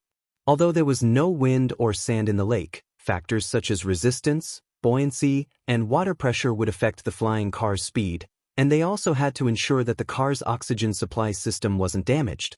In every circuit, the racers had to consider the problem from different angles and adopt different responses. "Look, a water monster," a child shouted, pointing at a long anaconda that looked like a long anaconda. Yes, the lake wasn't just filled with clingy aquatic plants, there were also all kinds of creatures living in the lake. If one was careless and got entangled, it wouldn't be easy to get rid of them. In the worst-case scenario, one might even become food for these aquatic creatures. However, the racers were clearly used to this, and only a few were plotted against or made small mistakes and ran into trouble. Yudos was still in the lead. Outside, he could rely on the wind to make judgments, and in the water, he could use the flow of water. The water of Lake Chilian wasn't completely still, and the aquatic creatures and flying cars could cause quite a bit of movement. There were also passages connecting the lakes, where the flow of water was faster, And all of this could be used well. Many people couldn't imagine how the racer in the red flying car could do this, just as they couldn't imagine that the person driving the flying car was actually a 17-year-old boy who had been banished to the edge of the city and only relied on an old, broken car to train. Day after day, he trained harshly to live up to his own talent. He used all the external forces he could use to create more miracles. The critics looked at the time. In the previous records, the shortest time to complete the sandstone region was 5 hours and 21 minutes, but Yudo's did not even use 5 hours. He was 20 minutes shorter than the record holder. Even a second would make people go crazy, let alone 20 minutes. Now, everyone was waiting for him to break the second record. And the result was not disappointing. He finished the Chilean Lake stage in 16 minutes less than the record. When the car emerged from the lake, people even thought that the red flying car would directly fly into the sky, and no external force could stop it. The third segment, Stone Forest. The wind in the stone forest wasn't much better than in the sandstone area. Perhaps it wouldn't be as fierce as the sandstone area, but it definitely wouldn't be any less strange than the sandstone area. The undirected wind could even blow from somewhere in the stone forest when you weren't paying attention, affecting the balance of the car and causing it to crash or fall. It made sense that inexperienced players weren't suited for Acerella's game, because that was no different from asking for death. The red car contrasted sharply with the white stone forest. In this last segment, it was almost the red flying car's solo performance. The cars behind had been left far behind. On the 3 projections in the center of the grandstand, the red figure was the only one with the best angle. It was like the soul of an era. Flipping through the stone forest, it seemed like he couldn't find his balance. Every time the audience thought he would crash, they saw him successfully dodge the stone pillar in the next second. The distance between the car and the stone pillar was perhaps only a few centimeters. Even as spectators, people felt unusually nervous. Many people's foreheads were sweating, not from fear, but from excitement. Later, many people could see that the driver of the car seemed to be in a difficult situation, but in fact, he was doing it with ease. The cheers grew louder and louder. The Storm team had already begun to promote the car star, selling souvenirs. All the big images were of the car star. Compared to the bright and dazzling car star, the body double looked incomparably sad. Tang Qiuqiu wasn't as excited as before. She felt that Yudo's was very pitiful. Because the 2 segments were on the same latitude, after 1 lap, they would return to the grandstand, which was both the start and the finish line. When the red flying car crossed the finish line and entered the grandstand, the audience erupted. They stood up and shouted Che Xing's name. The flying car entered Storm's special workshop. Yudo's got out of the car and gave his seat to the car star, who was already fully equipped. Ignoring the director's nonsense, "Good job, I'll give you a raise." He changed out of his jacket, put on casual clothes in the changing room, threw away the clothes that didn't belong to him, and walked out of the race. The race continued to heat up. The crazy fans' cheers could be heard from afar. Letting out a long breath, Yudo's raised his head and walked away. But when he saw the debit card in Silin's hand, Yudo's gloomy mood improved a lot. Silin waved his hand. "Today's harvest is not bad. Go and transfer the money." Yudo's moved his arms to relax his tense muscles. "Yudodo, you won a lot of money this time," Tang Qiuqiu said with a smile. This time, she also invested some of the money she earned from completing the mission, and the harvest was very surprising. 300,000, it's enough for me to run many races. Yudo sighed. "No, you underestimated it by an order of magnitude." Yudo's movement froze. He turned around stiffly and looked at Silin. "Didn't you bet on that car to win?" "Yes, but I also bet on that car to break the record," Silin said with a smile. That means..." Yudo swallowed his saliva. He was so nervous that he almost bit his tongue. He wasn't this nervous even during the race. "That means it increased by 30 times. Tang Qiuqiu gave the answer directly. 30 times, in other words, the final amount of money was 3 million. Yudo's panted heavily for a long time. Then he suddenly squatted down on the spot and began to cry. "Silin, Tang Qiuqiu, and Hui Mao. Silin knew that they couldn't understand Yudo's feelings. All the grievances, all the unwillingness, all the unreachable dreams the day before, when he had almost sunk into numbness and darkness, he found that there was actually sunshine on his back, a hope that he could touch just by turning around. Even when he crashed into a mountain rock and was seriously injured and almost killed, Yudos didn't cry. At this moment, he suddenly felt that everything was worth it. There was no reputation, no trophy that belonged to him. All his efforts were brushed off by some nonsense from the team leader. So what? After crying, Yudos raised his arm and used his sleeve to wipe his snot and tears. "It's my treat today. Don't fight with me." "Of course," Hui Mao said in a matter-of-fact tone. Hee. Yudos smiled like a fool all the way as he followed Silin to the center of Windy City. There, Silin transferred Yudo's portion to him. Because it was through Silin, even if the officials checked Yudo's account, they wouldn't find out that he gambled. This was something that Yudos was sure of. Yudos stared at Card for a long time as if he was staring at a lover. No, it was more like staring at a lover. When he came back to his senses, he still had a smile on his face. Suddenly remembering something, Yudos scratched his head and said to Silin, "It's still early. I'll bring you guys to a good place tonight. But before that, I have to visit someone. All right, maybe I can introduce you guys to him. He's a pharmacist." "Pharmacist?" Silin asked curiously. "Yes, he's an amazing pharmacist." Yudo's face was full of admiration. "Let's go too. Let's see the amazing pharmacist you mentioned." Silin was very interested in the person Yudos mentioned. Silin and the other two followed Yudos to the other side of the city. It was an inconspicuous house that was on the outskirts of the central area.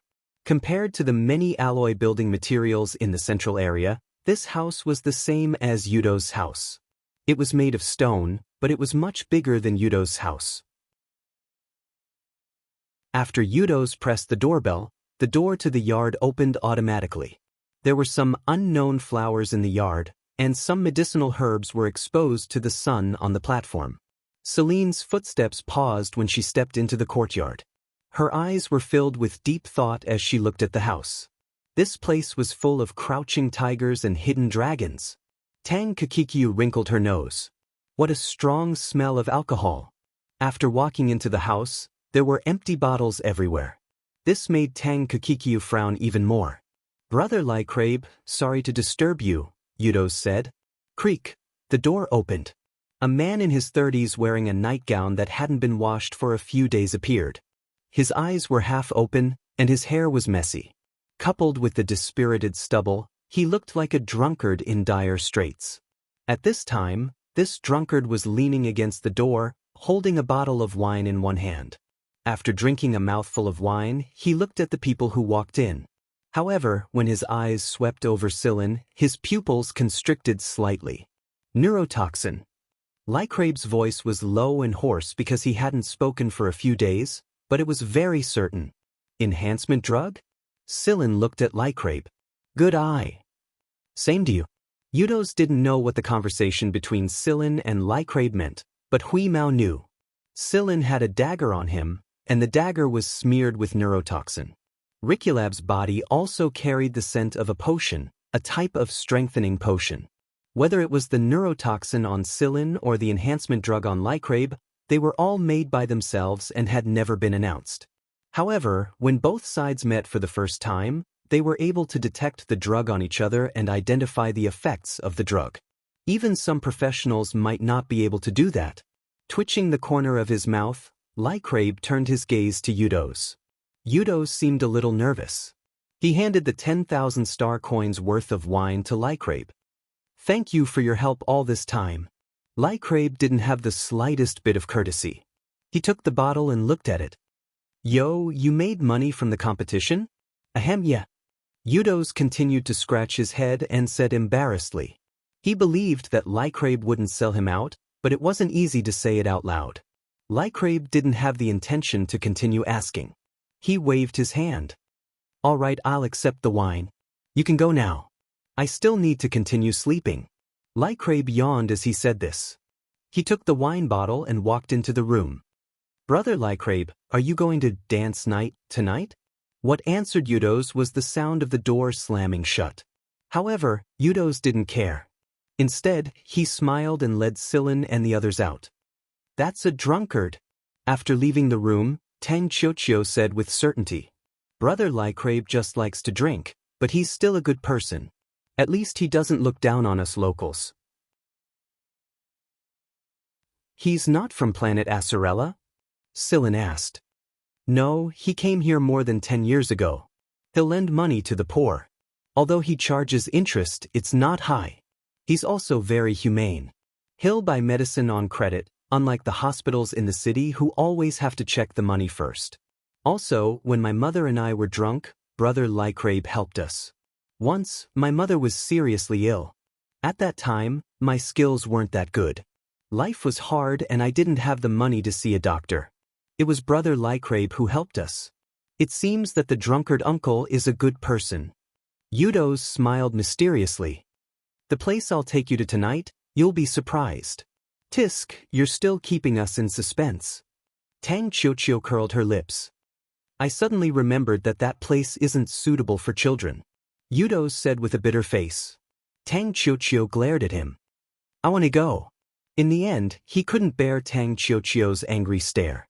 When night fell, Eudos took Scylla and the other two to a place in the center of the city, Dance Night. Dance Night was a nightclub, a place for people to entertain. It was always overcrowded. People who came here for the first time would be a little timid, like aliens who barged in recklessly. The entire place was filled with an unparalleled madness and ambiguity. It was definitely not a quiet place, nor was it a place for people to drink. Coming to Dance Night, it seemed that something had to happen for people to be satisfied.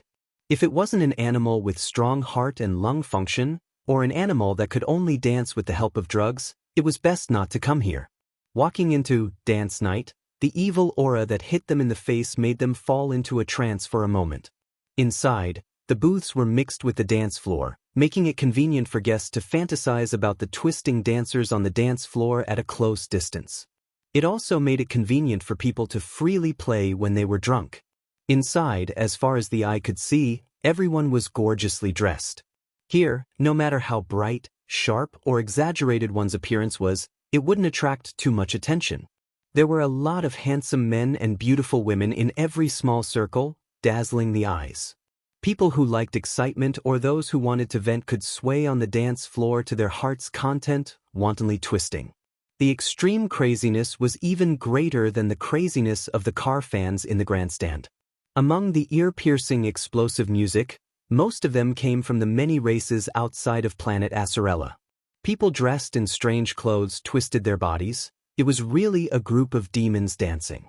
Some young women even wore leopard fur, sexy with a little bit of playfulness and cuteness. Every one of them made people want to make mistakes. Depression could only turn into complaints or roars, and only the vast space could accommodate roars. The spacious venue made the people who came here roar wildly, dragging out their voices as if they were possessed. The venue played the essence of various races and cultures, with an aphrodisiac energy, like a spell that would sweep you into a psychedelic tide, turning you into an irrational animal. Therefore, under the influence of the music and alcohol, everyone's eyes turned red as they greedily scanned everything in the venue. Then, they twisted their bodies and scuttled through the crowd. They were playing a simple game of pray and pray. In such an environment, it was almost impossible to sit down and drink quietly.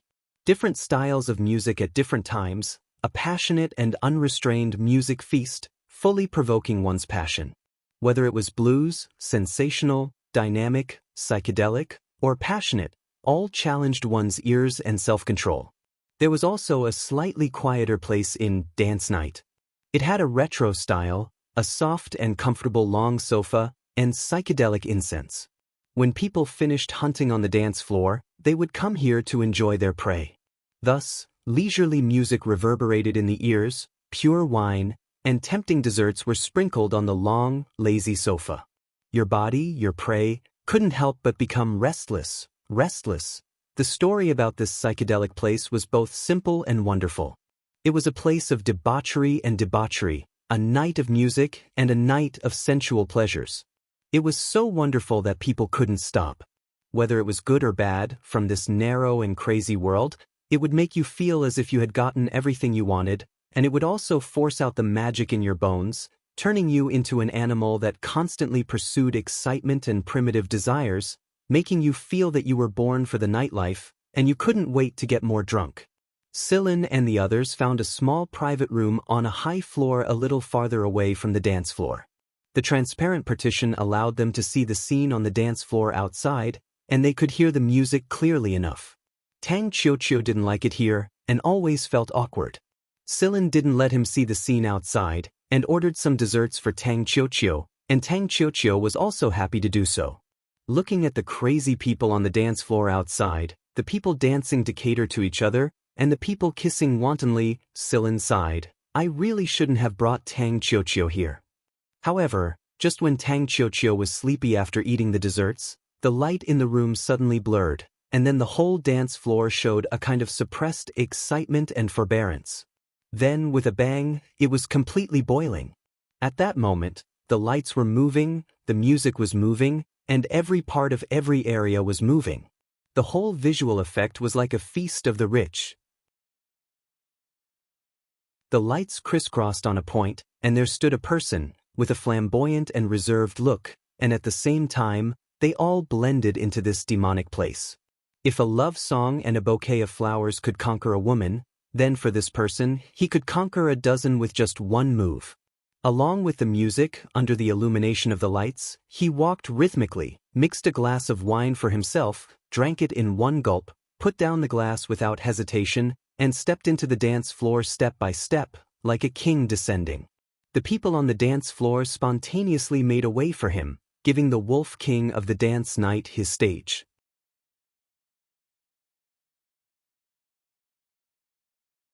Chapter 157. Unlike the decadent scene he saw in the stone house during the day, the current Rickulab seemed to have changed into a shiny shell. His hair had been rearranged, and although it wasn't neat, it felt a little wild amidst the messiness. A few protruding ends of his hair gave off a mysterious feeling under the illumination of the lights. The endless confidence hidden within Rickulab was revealed. The atmosphere of the night of dance was pushed to a new peak because of the arrival of Rickulab, the alpha wolf. Stepping to the beat of the music, he waved his arms with wildness and laziness. He felt like a wolf king strolling on the grassland, dangerous and vivid, ignoring the scorching eyes of many dancers around him.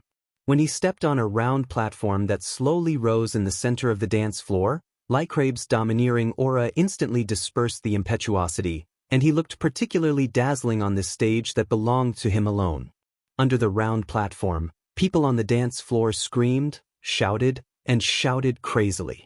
The next moment, all of this was buried by the exploding music again. Throwing off his coat, his shirt looked messy with the dance. The top 3 buttons of his shirt were missing, and the open lapel showed his masculine charm. Only his dancing posture could be seen clearly. His eyes were always mysterious, and his body was twisting. Under the dazzling light, he seemed to be dancing casually but stylishly. Under his feet, under the round platform, were his fans who were almost crazy because of the music and alcohol. The women screamed and shouted under the circular platform. Their hot bodies were attached to the flaming red lips, and they blew a charming kiss. Their twisted waists, seductive arcs, and sexy bodies swayed as flexibly as a demon. They all had intoxicated smiles on their faces. Their hair flew with the swaying of their bodies and passed by other male dancers around them, but they didn't care whether the people next to them would be aroused by the hair that scratched their skin and stimulated their nerves, because their eyes were always on the person on the high platform who didn't look anyone in the eye. The women only felt that the vague impulse suddenly attacked their insides. This kind of obsessive following was more like the product of the atmosphere under the full release of hormones, which instantly covered the rationality hidden under the body and let the sensibility go boldly. His hormones were about to explode. In a small private room a little further away, Yudo's unconsciously swayed to the music. Tang Qiuqiu originally wanted to wear the big earphones to block everything outside, but when her eyes swept over the high platform that had not been there before, her eyes widened. That is, Uncle Drunkard? Celine gave her a yet-to-be-thinkable look. Why does it feel like you've changed your skin in just a few hours? However, he did become more handsome after taking care of himself. This shows how important personal hygiene is. Tang Kakikyu commented with a serious expression. However, as she watched, Tang Kakikyu also had a tendency to fall into this bewitching realm. She was still holding the big earphones that Celine found for her, but she had no intention of putting them on. This place was a pool of dye, and every newcomer would be dizzy with it. Celine turned his head to look at Hui Mao, who was squatting by the transparent window and twisting his body to the rhythm. He was a little surprised. This cat can dance? As if to prove Celine's thoughts, Hui Mao was very dissatisfied with the atmosphere in this small private room. He turned to Celine and said, "I'm going out for a while." After that, he rushed out of the room and disappeared. Where is he going? Tang Kakikyu asked. Looking at the dancing floor below, Tang Qiuqiu was sure that she did not like this place, but the atmosphere was very stimulating.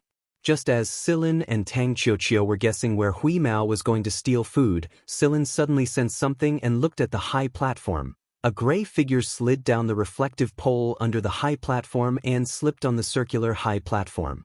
"Celine, Master Cat, please take it easy." Riculab had always felt that he was born to live in this place. He didn't need too much alcohol or drugs. All he needed was to walk into this deafening arena and step onto this platform that belonged to him alone, and that would be enough for him. He seemed to be numb, drunk, and muddle-headed. He only moved according to his thoughts and sweated wantonly, as if he wanted to make his cooled blood boil in this way. This was his paradise. He didn't need to say a single word. At this moment, no one would care about his background or his past. He needed to vent and go crazy. He didn't care about the passionate kisses of the strangers below him. He didn't care about the fiery gazes of his followers. He only wanted to be happy. It was simple. He just needed to be happy. As long as he was happy, Lycrabe did not seem to be tired. He was like a beast that suddenly woke up and struggled out of its cage. He crazily inhaled fresh air and greedily enjoyed his freedom. He was not willing to look back. Suddenly, Riculab sensed that something was amiss. Like a king whose territory had been invaded, his eyes immediately turned sharp and fierce. However, when he saw that the person he was sharing the stage with and twisting his body to the rhythm was actually a gray cat that looked pretty ordinary on the outside, he slowly withdrew his sharp gaze and shot the gray cat an interested glance. When the gray cat saw Riculab's gaze that looked like it was looking at a juggling animal, it immediately bristled. Unlike the way he used to settle things with force whenever he got angry, Hui Mao looked at Lycrabe without showing any weakness. His eyes were very provocative and even a little disdainful and contemptuous. "Oh, this cat is interesting. Violent dance? Well, since you want it, I'll play with you." Lycrabe raised his hand and snapped his fingers. With this action, the music in the venue changed. The style of the music was extremely dazzling, with a distinct sense of rhythm.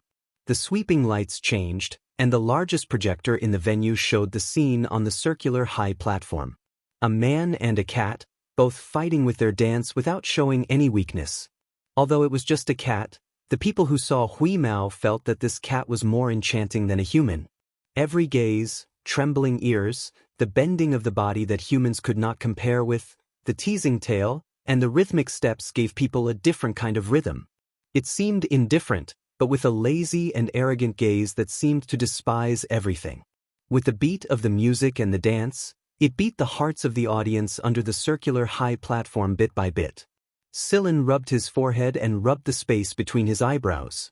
While Tang Qiuqiu was cheering him on, he looked at the cat on the high platform that had forgotten everything and was twisting its fat butt.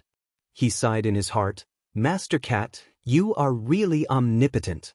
You are indeed an enchanting product of a half-mechanical, half-living body." The music was full of rhythmic sense, the agile movements with skills, the contraction and relaxation of the dancing body in the rhythm, and the dance steps that could not be replicated and the free swaying of the heart. This special combination attracted all the attention of the entire dance night. The atmosphere of the scene soared with their dance. Now no one was dancing on the dance floor. Everyone was looking at the high platform and the projection. The applause and roars that broke out seemed to be able to overturn the roof of the auditorium. Whistles, screams, and the fiery atmosphere impacted every new pole, and also pushed the atmosphere of the entire dance night to a climax again and again. It heated up, and heated up again. Now, Riculab was no longer dancing alone and immersed in his own ego. In this circular area, he felt a power that rivaled his own, a unique charm that didn't lose out to any other dancer. Before this, who could imagine that a cat could show the charm of dance? The person, like a king, led everyone. Occasionally, he looked at the audience, faint, lazy, and slow, but with a fatal charm, making people unable to move their eyes away from him, almost immediately worshipping him. The flowing rhythm of the cat, with a trace of affection, intimacy, and alienation, like a paradox, impacted people's rationality, the intensity of an irresistible force. Sillin suddenly frowned. The wonderful performance of the person and the cat on the circular high platform and the music had gradually formed a hypnotic effect. He turned his head and looked at Tang Qiuqiu, whose breathing rhythm had begun to show abnormalities.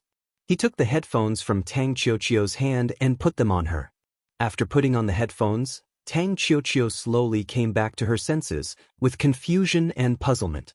Her memory seemed to be a little chaotic, just like those people who had a hangover described in the books. "Brother Sillin, what happened?" Tang Qiuqiu asked. When speaking of this, Tang Qiuqiu still felt a little out of breath. She was still thinking, could it be a problem with the food here? Sillin shook his head and pointed to the person and the cat on the circular high platform. "You've seen too much and you've lost your mind. Just listen to some soothing music to relieve it." It was the first time that Tang Qiuqiu had been to this kind of place, and her resistance was certainly not as good as those old foxes. Oh! Although she didn't quite understand why such a situation would happen when watching a performance, she glanced at Yudo's, whose breathing was gradually becoming unstable next to her, and decisively adjusted the music in the player. But in her heart, Tang Qiuqiu thought, this place is really terrible. Although she didn't hate it as much as when she first came in, she still had a lingering fear. Sure enough, as Yudo said, was this a place for adults? The people outside the high platform didn't know that the inside had been distorted and strange, and they were still cheering enthusiastically. On the dance floor, people's eyes were glued to each other. With the movements of the person and the cat, their heartbeats were almost synchronized. The rhythm was syncopated, and every change in the beat was grasped by the two dancers on the circular high platform. When the strong beat in the rhythm fell on the unexpected syncopated rhythm, the movements of the person and the cat became very exciting. It was obviously a seemingly random movement, but there was a kind of complexity in it. It was a combination of hardness and softness, but it was unpredictable. It was impossible to guess the next movement, and it was impossible to keep up with their rhythm and unconsciously follow closely.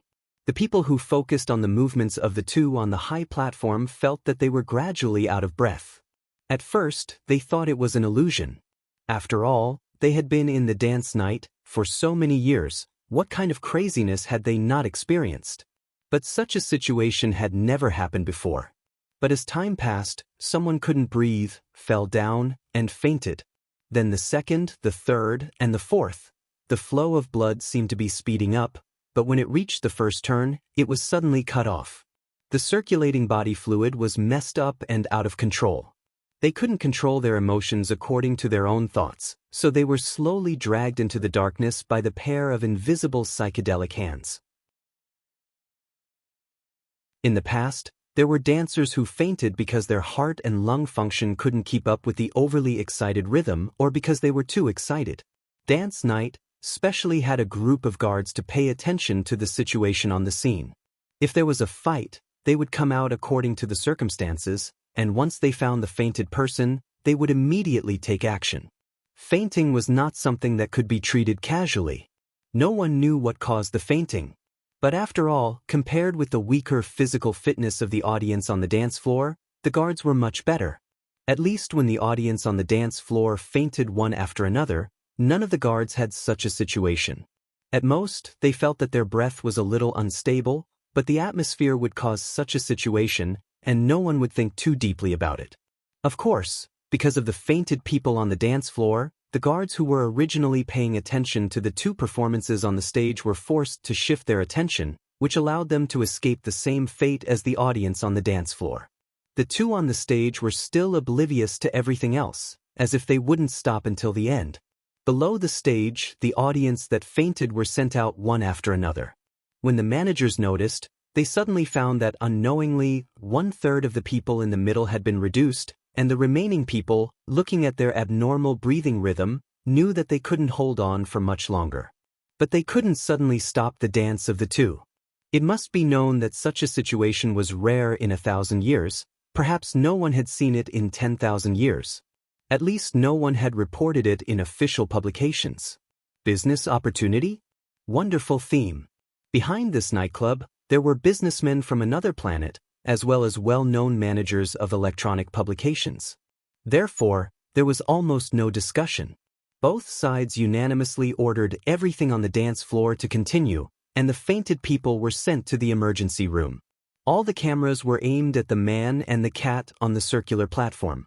They didn't care about the people below who fell because of them one after another, or rather, they didn't care about the people below at all. They didn't even know whether the people below had fallen or not, and they continued to dance to their heart's content. Time unknowingly came to midnight, and then they continued to move forward. Less than half of the people on the dance floor were left. Another hour passed. Only 1/4 of the people on the dance floor were left. When the sky began to blur, on the dance floor of Dancing Night, only 1/10 of the original people were left. This 1/10 of the people were indeed people with strong physical fitness, otherwise, they wouldn't have been able to last until now. Lycrabe had never felt so happy dancing. The regret of standing here in the past turned out to be a sigh of not being able to find an opponent. However, Lycrabe seemed to have gradually forgotten that his opponent was a cat. Although it was a different cat, it was still a cat. The music had gradually lost its meaning. There was no need for words. The man and the cat decided to end this contest as if their hearts were supernatural. Therefore, when Lycrabe was preparing for a perfect curtain call, something happened that made Lycrabe want to spit out blood. There really is a fucking cat out of a person. A cat's meow that gathered all kinds of emotions and extreme disturbances of people's nerves, meow, instantly killed the remaining 1/10 of the people on the dance floor. Sillin looked at the people who had fainted on the dance floor and really felt sorry for them. Look, they didn't faint earlier, and now they were instantly killed by this cat's meow.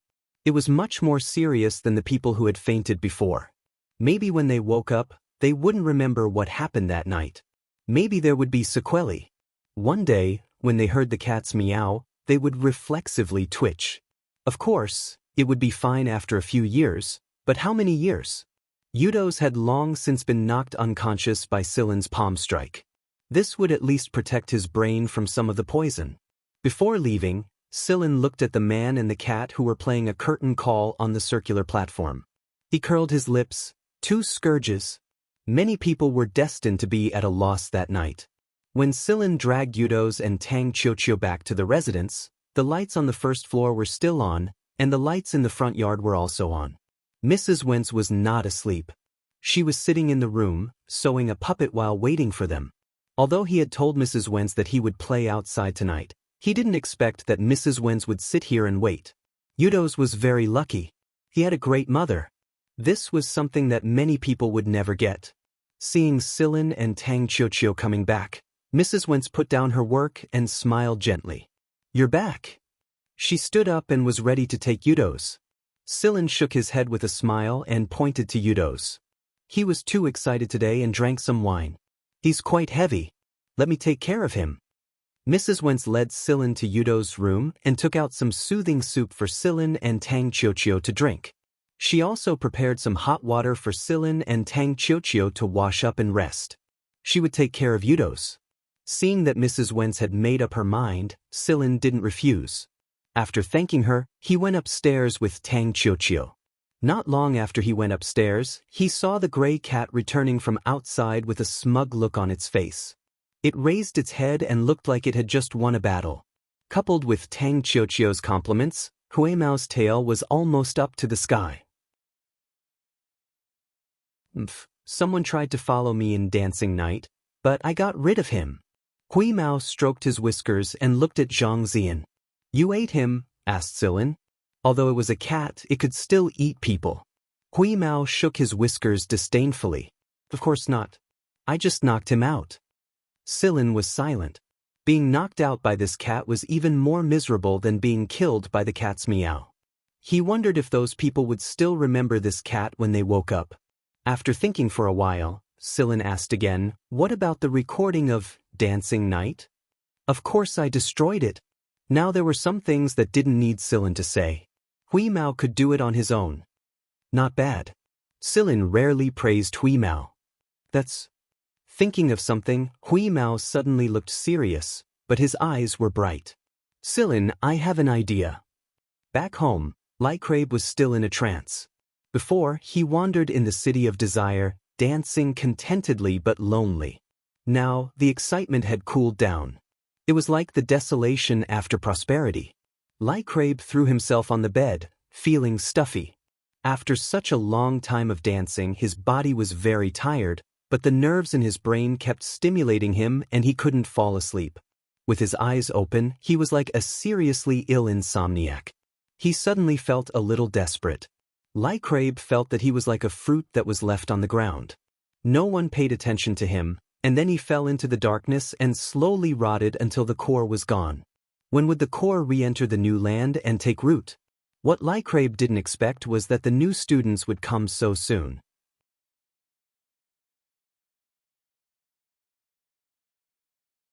Chapter 158. Just as Silin expected, the people who fainted on the night of Dance Night all had chaotic memories or memory gaps. The memory of the man and the cat dancing on the circular platform on the dance floor was too vague, or they could not remember it at all. Maybe they would remember some vague shadows when they woke up soon, but it was just a vague shadow. Whenever they were dancing, some hazy things would flash through their minds until they forgot about them. Of course, there were also people who remembered what had happened. Although their memories weren't complete, they knew that Riculab wasn't the only one dancing on the circular stage that day. A gray cat was present as well. Some people might think that the gray cat was a monster or some kind of special species, but that had nothing to do with Silin or Wheeze. After that night, the senior management of Dance Night checked all the video recording equipment. All the records were messed up and could not be restored. If they were forced to restore it, all the records would disappear automatically. They guessed that there might be high-tech people who did not belong to Dance Night hacking into the system and tampering with all the recording programs. They also reported this matter, but the reply they got from the planetary government was that this matter was over.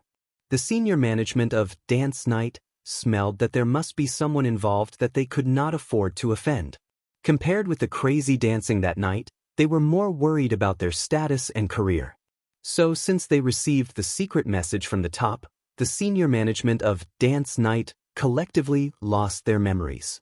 There were also some media that continued to investigate, but in the process of the investigation, they were forcibly obstructed by the non-government and the strong intervention of the government. In the end, they had no choice but to give up. Because if they continued to investigate, even if they knew the truth of that night, they might not be alive to report it. There were countless wronged souls on this planet, and the wailing souls in the sandstorm were a constant reminder of some hidden eyes on this planet.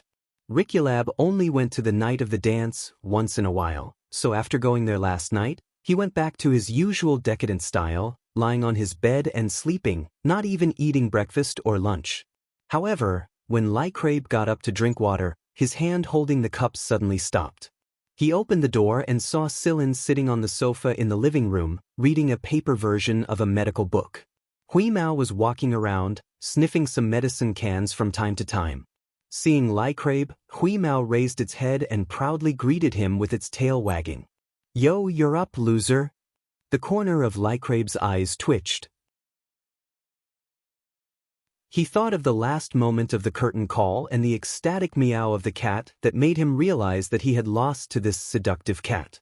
He pulled up a chair and sat down, finished the water in the cup, put down the cup, and then looked expressionlessly at Sillin and Hui Mao, who was proudly circling next to him. I remember that all the doors were locked. How did you get in?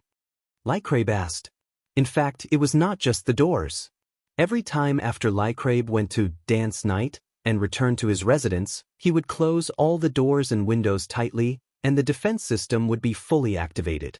Even if a bug got in, it would be immediately eliminated. Even if it couldn't be eliminated, it would still sound the alarm. Lycrabe thought that even if he slept, he would not be able to hear the alarm, which meant that everything was normal. So, under normal circumstances, how did this person and cat get in? Hui Mao squatted on the high cabinet and looked down. Now it liked the feeling of looking down from a high place more and more.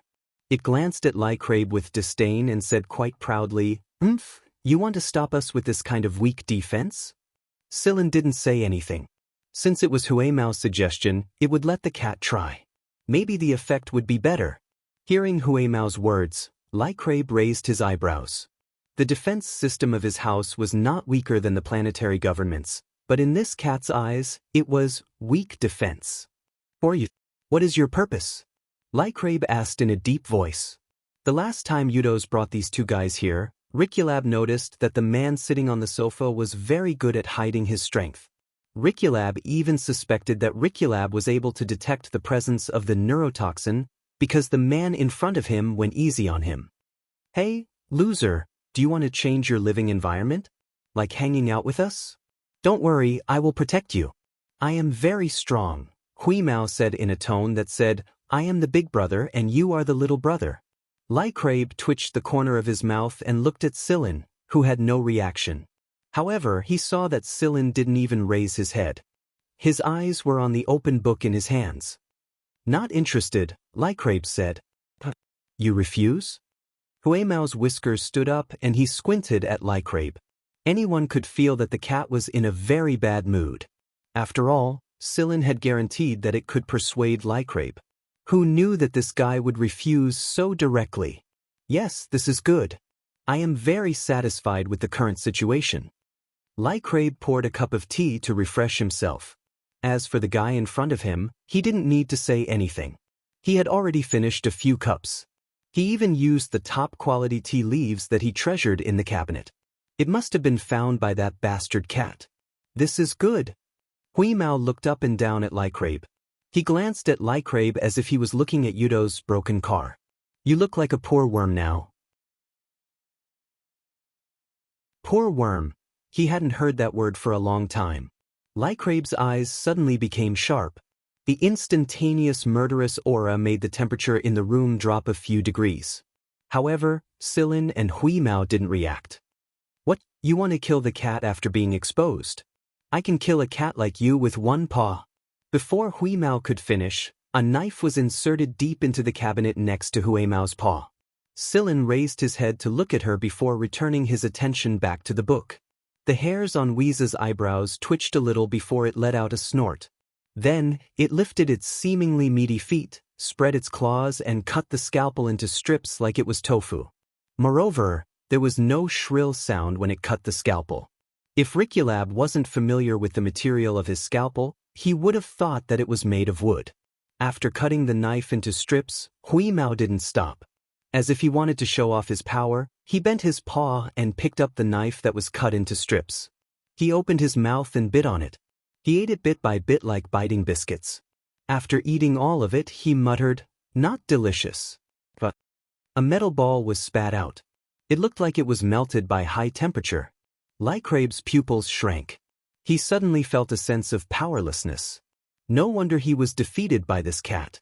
This cat was not something that humans could fight against. Sillin let out a sigh.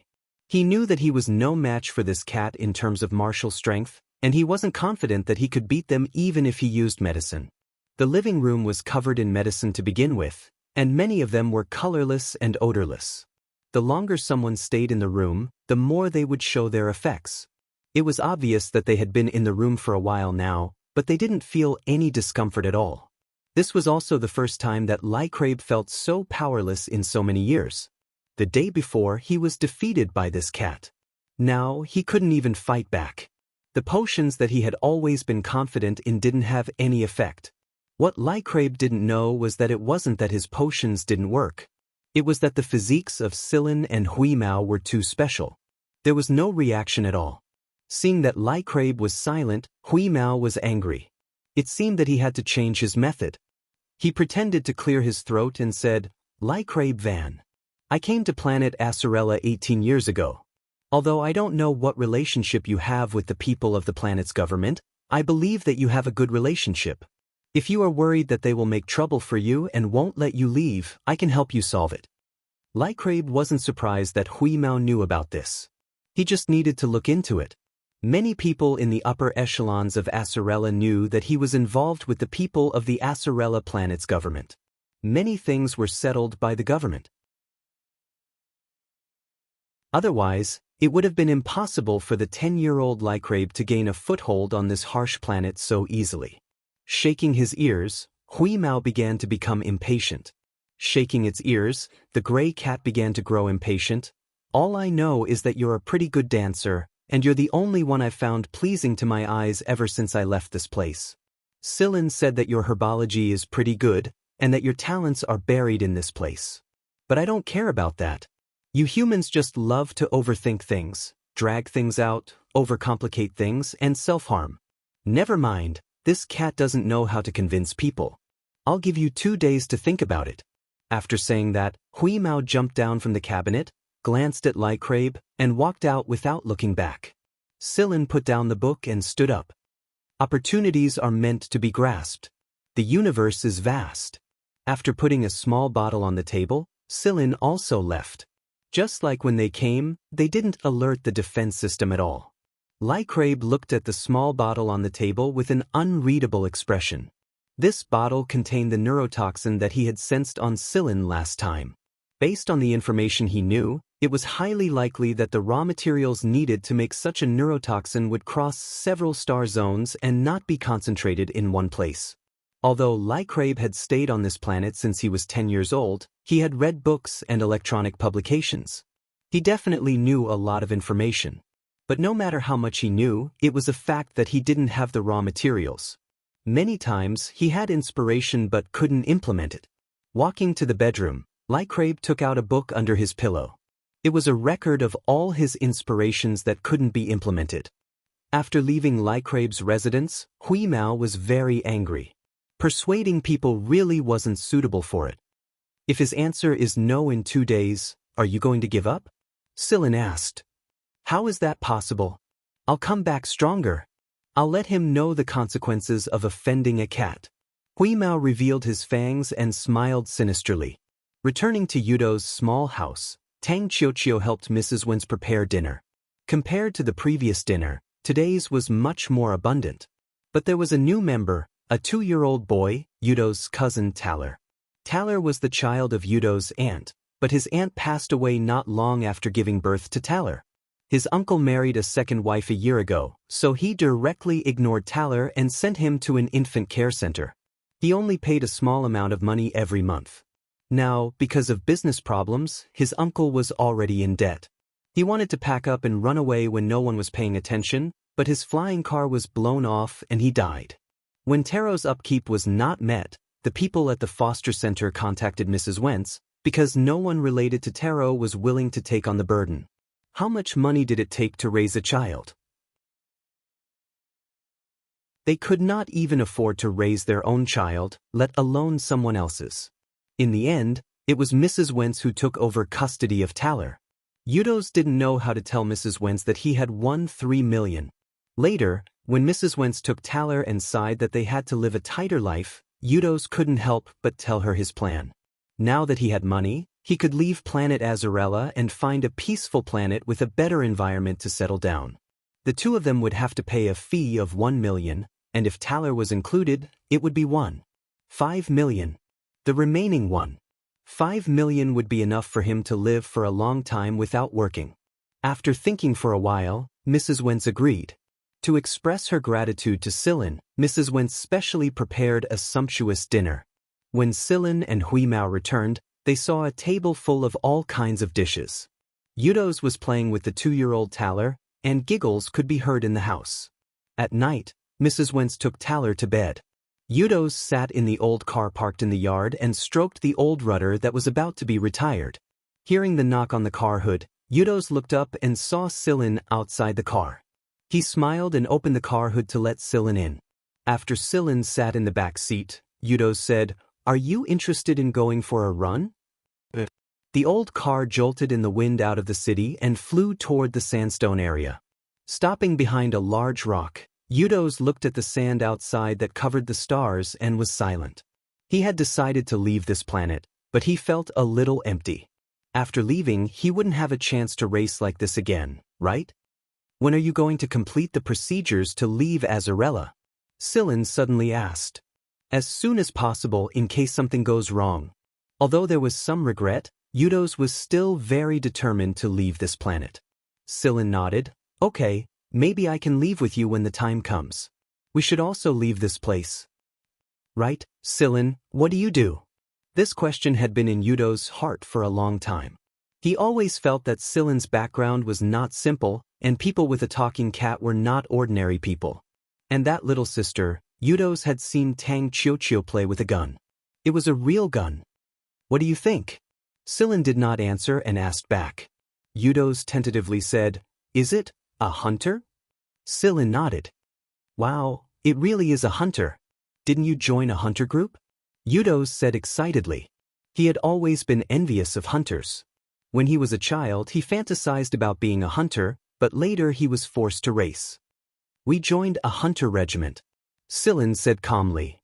"Which hunter regiment?" Yudo's eyes lit up. "I know a lot of hunter regiments in Sector F."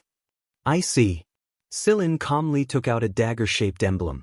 "Do you recognize this?" After seeing the dagger emblem, Yudos blanked out for a moment. Then he said shakily, Can I take a closer look?" Silin handed the emblem over directly. Yudos wiped his hands on his clothes and accepted the emblem. After a long time, he finally said, "This isn't fake, is it?"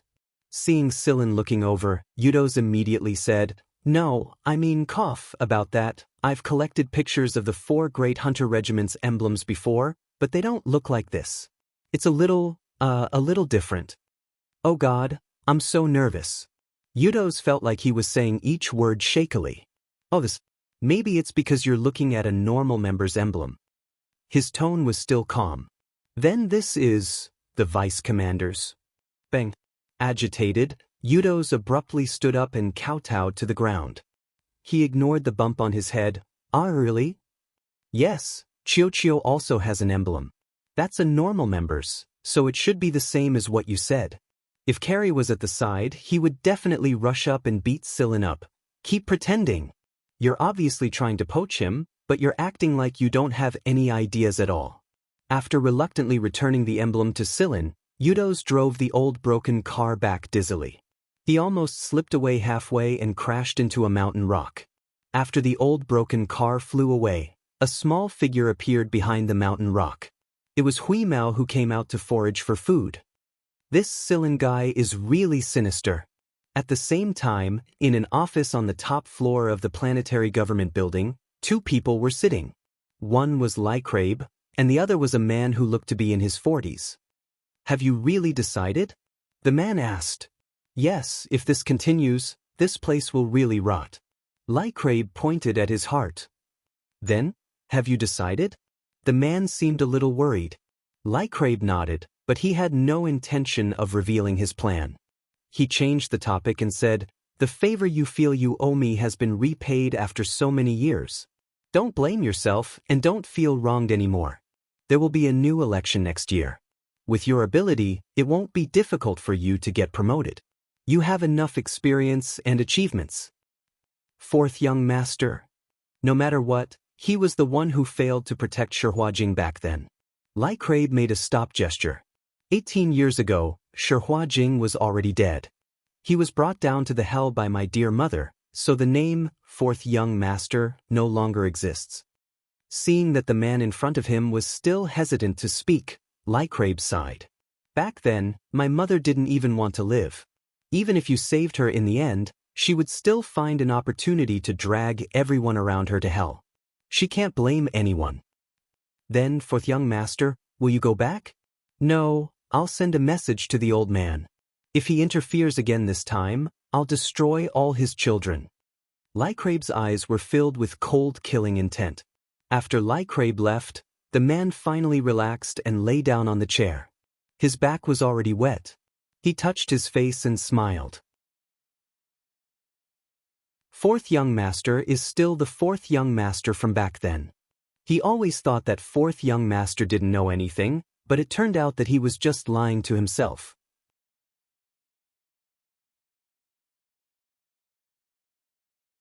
Chapter 159. Right now, Eudos was feeling very conflicted. Ever since Sillin told him about their identity as a member of Vanguard Division 6 Hunter Regiments, Eudos had been thinking about the same thing even in his dreams. But he couldn't let go of his mother and his 2-year-old cousin, so he couldn't help but feel conflicted. Although he was conflicted, Eudos still couldn't stop himself from showing Sillin, Tang Qiuqiu and the others the pictures of the Hunter Regiment's emblems. However, he didn't know how to express his thoughts. Eudos felt a little inferior when he heard that the 4 great Hunter Regiments' recruitment requirements were pretty high. Mrs. Wentz knew her son best. She saw that Eudos had been struggling for the past 2 days and his mouth was full of blisters. She called Eudos into the room and talked to him for 5 hours. 5 hours later, Eudos came out with red eyes, but his eyes were shining with hope. When he finally mustered the courage to tell Sillin that he wanted to join Vanguard Division 6 Hunter Regiments, Sillin finally nodded while Eudos twirled his fingers nervously. However, he said that he could only recommend him. Whether or not he could gain the approval of the B squadrons depended on Eudos' own performance. In response, Eudos floated back downstairs with a silly smile on his face. In Huimao's own words, he was even more foolish than when he found out that he had won 3 million. It's been 2 days. Sillin flicked Huimao's ear. Huimao kicked Sillin's hand away, arched his back and stretched. All right, let's go look for that loser. When Sillin and Wheeze arrived at Riculab's house, Riculab was already sitting in the living room waiting for them. When he saw that the medicine jars on the table and the display cabinets had been cleaned up, he knew what Riculab's decision was without saying. Riculab had cleaned himself up quite well today. Although he wasn't as flashy as he was at the night of the dance, compared to his previous decadent appearance, he gave off a much more refreshing feeling. He had also shaved his beard. When he saw Sillin and Huimao come in, Lycrabe pointed at a chair beside him. Sit. Huimao jumped onto the table and proudly walked toward Lycrabe. What do you think? Instead of answering Huimao directly, Lycrabe asked, First, I want to know where you guys are from. Of course, I'm not asking for much. As long as you're not from the military or the government, I'm fine with it. Huimao raised his chin. All right then, kid. Listen up, we're hunters from Vanguard Division 6. Sillin is the vice captain of the division. Lycrabe raised his eyebrows. Although he had guessed that this guy was a hunter, he didn't expect him to be from Vanguard, one of the 4 major hunter regiments. Actually, even if Sillin and his team were from a small, unknown hunter regiment, Lycrabe wouldn't have rejected them. Compared to Eudos' agitation, Lycrabe was much calmer. He nodded and asked, Aren't you going to investigate my identity? This question was not answered by Huimao, but by Sillin. Our captain said that as long as you don't betray us, we don't care about where you come from. However, there's one thing I have to say in advance. As the vice captain, I have the right to recommend you, but whether you can become an official member or a corps member depends on you. Of course, with your abilities, I don't think it'll be difficult. You're quite confident in me. Lycrabe smiled. If I wasn't confident, I wouldn't have let you join. Sillin spread his hands. Right now, the 6th Division was in a period of development and was in urgent need of talented people. Before they parted ways with Schotten and the others, Schotten had told Sillin to not let go of any talented people, lest they be poached by others. So, you agree? Hui Mao said as he squatted in front of Lai Crabe. Yes, we're teammates from now on. Lai Crabe stretched out his hand. Hui Mao looked at Lai Crabe's outstretched hand and lifted his foot to pat Lai Crabe's palm in satisfaction. When do we leave? Lai Crabe asked. There's a flight to Transit Planet at noon tomorrow. Let's meet on the plane. Sillin said. Understanding Sillin's intention, Lai Crabe agreed without hesitation. They needed to get rid of some small problems, so they had to prepare a fake identity.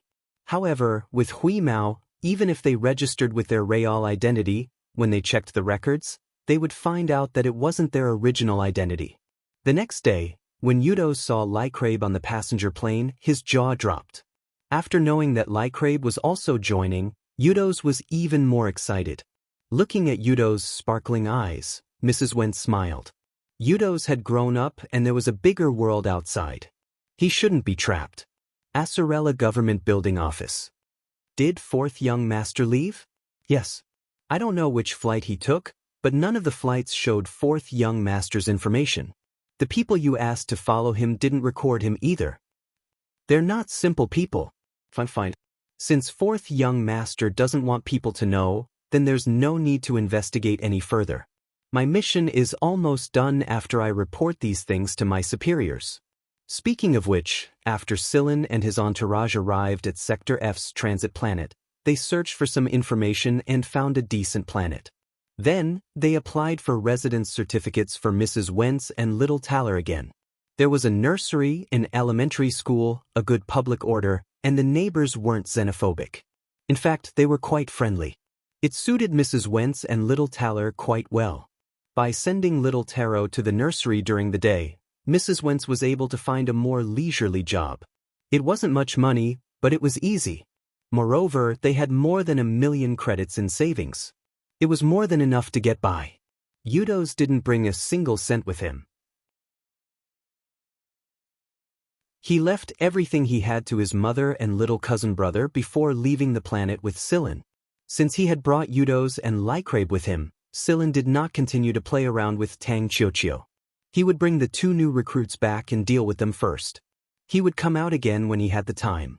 Sector K, also known as the King's Sector by the Hunters, was a treasured land in the Hunter Circle of the League of Stars. It was the gathering place of the 4 great Hunter regiments, and the only sector in the League of Stars dominated by Hunter regiments. It was said that the deterrence of the military on this planet was far inferior to that of the 4 great hunters. There were 4 kings here, and they were the 4 great hunters. The closer they got to Sector K, the more nervous Yudos became. Of course, there was also excitement. The 4 great hunters. They used to be a distant fantasy, but now they felt like they were within reach. He wondered what their fleet would be like. Sector K's transit star was located at the outermost edge of Sector K. From this transit star onward, it would be the world of the hunters. There were various hunter regiments' communication departments on the transit star, and the communication departments of the 4 great hunters were buildings even grander than the government buildings on this planet. To the hunters who came to this planet, no one dared to cause trouble in front of the communication department of the 4 great hunters. This was because even if the 4 great hunters killed someone on this planet for no reason, the government would not pursue the matter. As long as the 4 great hunters did not destroy the planet, the government would not even bother to intervene. Neither the military nor the political organizations cared about the matters between hunters. However, people from the business circle came frequently. After all, there were a lot of partnerships between merchants and hunters, especially between some big business families such as the Duance family. After Sillin checked the location of Vanguard's communication department on the navigator, he led the group there. There were no restrictions on firearms on this planet, so it was not strange to see a lot of people carrying standard firearms on the streets. There were even people carrying shoulder cannons and quivers. Unlike other planets, anyone who came to this planet would feel a strong aura of toughness. After all, most of the hunters were hunters, and the aura they exuded was very strong. Don't be fooled by those who looked kind and easy to bully at the bar counter of a small restaurant, or those who were so thin and weak that they looked like they could be blown away by a gust of wind. Those people might be your seniors, but they had toned down their aura after they retired.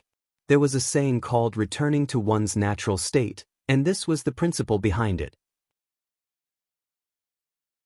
If you really provoked them, your throat would be crushed before you could even pull out your gun, and you might even die without a complete corpse. Although they had decided to eat at Vanguard's communication department, the logistics department of each hunter regiment's communication department had excellent preferential policies for their members. Tang Qiuqiu saw an ice cream cup displayed on the display window. Although the name ended with the word cup, that cup was more or less the size of a small bucket. Moreover, it looked very good and attracted a lot of sweets lovers. Tang Qiuqiu was one of the people who was attracted by it at first glance. Because of her own savings and the money she won from the racing competition, Tang Qiuqiu could be considered quite wealthy now. After buying an ice cream cup, Tang Qiuqiu bought a glass of fruit juice for Silin and the others, and a milk tea for Huimao. In this place, many shops did not like to use service robots, preferring to use human labor instead. After all, robots were not as useful as humans when it came to handling disputes. Once a fight broke out, it was still broken, and it was expensive for robots to repair it. In order to save money, it was better to use human labor. The owner of the dessert shop was a woman. Since the shop was not big, there were not many customers. Although it was unknown if the owner had hired other waitresses, at least she was the only one at the moment. The owner looked like she was in her 30s, but no one knew her real age and no one would ask. After all, it was very impolite to ask a woman's age. The owner liked Tang Qiuqiu very much. She specially made a big cup for Tang Qiuqiu and added some fresh fruits and honey juice. Tang Qiuqiu did not forget to thank the owner. This was basic courtesy. Moreover, Tang Qiuqiu did not dislike this charming and friendly owner. Since they were not in a hurry, Silin and the others just sat in the shop and drank it before leaving. Qiuqiu, how do you feel about this planet? Silin asked. It's pretty good. I can shoot freely. Tang Qiuqiu was very satisfied with this. Silin was speechless. Yudo's nervousness was greatly relieved by the glass of fruit juice, but the excitement and nervousness in his eyes were unmistakable. This is a hunter's paradise. Yudo's exclaimed.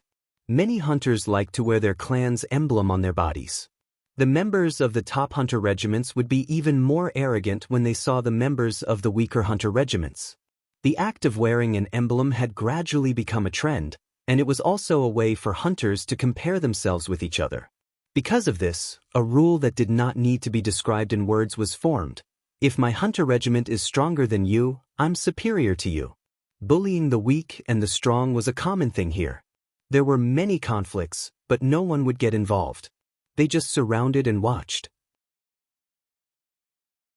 The hunter regiments had their own standpoints. As they were talking about the situation on this planet, Silin saw a familiar figure. The person also felt his gaze and turned to look at him. Oh, it's you, kid. The people behind Bart saw their respected senior rushing to the dessert shop as if he was seeing an old friend, not a junior. Senior Bart. Silin stood up and pulled a chair for Bart. Bart did not stand on ceremony. He sat down and patted Silin's shoulder a few times. He laughed so hard that his beard was shaking. The people who followed him saw Bart's reaction and re-evaluated Silin. He looked like a young junior. Why would Senior Bart have such a reaction? Could he be a descendant of the A-Team? That could not be right. Even if he was a descendant of the A-Team, Bart would not act like this. Eskrim, my dear, please give me a glass of sweet wine with ice. Bart waved at the female owner of the shop. From their tone, it was obvious that the two were familiar with each other. Eskiri glanced at Bart and took a bottle of sweet wine from the counter and threw it at Bart. Don't put it on credit this time. He yelled. I'll just put it on this kid's tab, Bart said as he pointed at Silin. Eskiri leaned on the counter and her voluptuous chest was almost pressed against the counter. She raised her slender finger and pointed at Tang Qiuqiu, who was busy digging into her ice cream cup. She smiled and said, This little girl is paying the bill this time. You, an old man, still need a little kid to pay for you? Bart blushed. Just when he was about to speak, Tang Qiuqiu raised her head and said, How much is a bottle of sweet wine?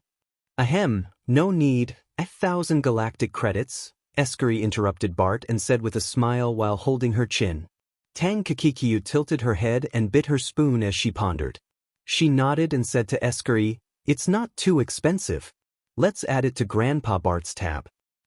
"Io, Tang Chiochio, sweetheart, you're so cute." Bart grabbed his beard and swept it across Tang Chiochio's little face, causing the people behind Bart to shudder. However, before Tang Chiochio could brush Bart's beard away, Hui Mao leaped up and grabbed Bart's beard to swing on it. "Hee hee, little Wheeze, you've become heavier again," she said as she raised her hand to stroke Hui Mao's hair. The mouths of the people behind Bart turned into O-shapes. Escary narrowed her eyes and looked at Sillin and the others with a meaningful look. One had to know that Bart treasured his beard very much. No one should even think about touching a single strand of his beard. Whoever touched it would get angry. However, not only did Bart use his beard to tease Tang Chiochio, he was also caressing the cat that was swinging on his beard. What was going on? Not only that, there was still some milk tea stuck to the corner of Hui Mao's mouth after he drank the milk tea. He rubbed it directly on Bart's beard. Bart only smiled and said, "You're really naughty, little guy." The people behind him were so shocked that their jaws almost dropped. Bart held the sweet wine in one hand and stroked Hui Mao's hair with the other. He glanced at the restless Udos and the calm Lycrabe. "A newcomer?" Sillin nodded. "I brought him here to recommend him.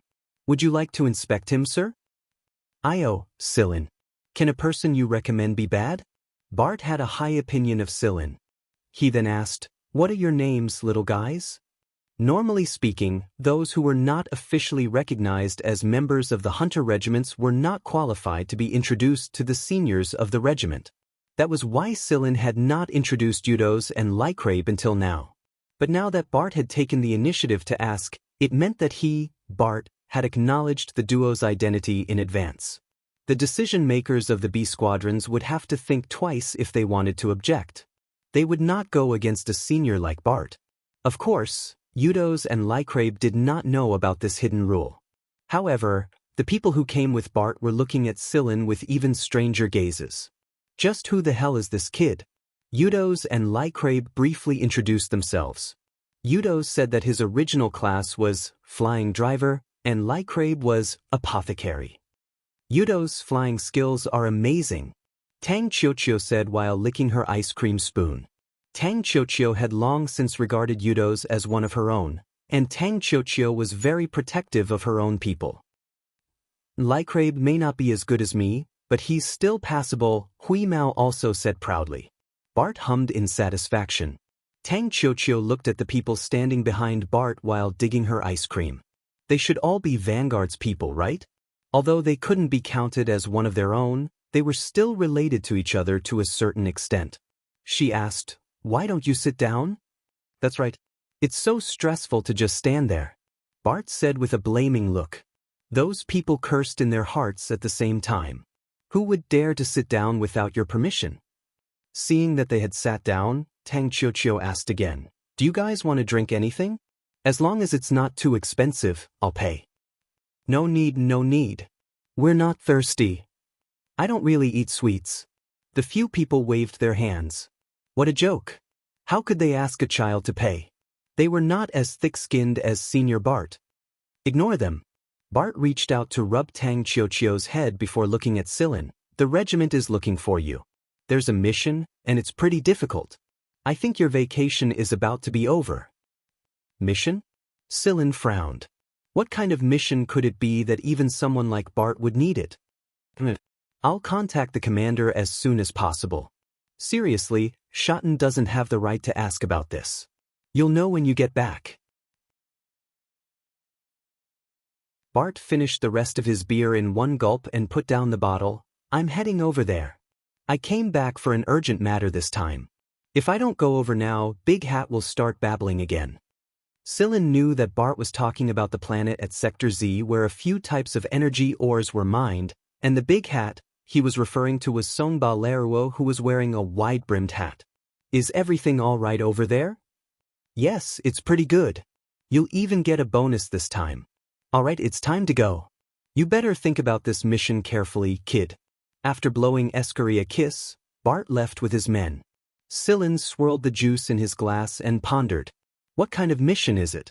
Judging from Bart's tone, it's not going to be easy this time.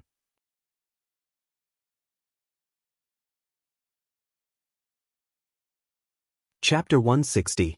After finishing their cold drinks and resting for a while, Sillin and the others bade farewell to Ashri. Ashri even gave Tang Qiuqiu 2 boxes of biscuits and a discount card so that she could visit again in the future. After leaving the dessert shop, Sillin launched his hoverboard. Before this, Eudos wasn't familiar with hoverboards. After all, there were just too few places on planet Acerella that were suitable for hoverboards, and Wind City was a place where sandstorms often filled the sky. Riding on a hoverboard was a suicide mission. Therefore, to Eudos, he had never touched a hoverboard before he left Acerella sector. However, since he had good balance and learned quickly, it didn't take long for him to get used to it. Lycrabe, on the other hand, often came into contact with hoverboards before he arrived at Acerella, so it wasn't much of a problem for him. After activating the hoverboard, the group flew up to the hoverboard passage and headed towards Vanguard's liaison department. The liaison departments of the 4 major hunter regiments were located in 4 different locations on the planet. They were practically the dominant forces in these 4 areas. Around these 4 liaison departments, there were also some smaller hunter regiments that had a good relationship with the hunter regiment's liaison department. The communication department of the Vanguard Hunter Group had a projection of the dagger-shaped emblem floating in the air, indicating the direction and distance. There were also some other Hunter Group AI road signs around, but compared to Vanguard's AI guidance, they were much smaller. This was the advantage of a large group. There was no need to search the map or ask around. They could easily find the magnificent building by following the AI's directions. The building could be seen from afar.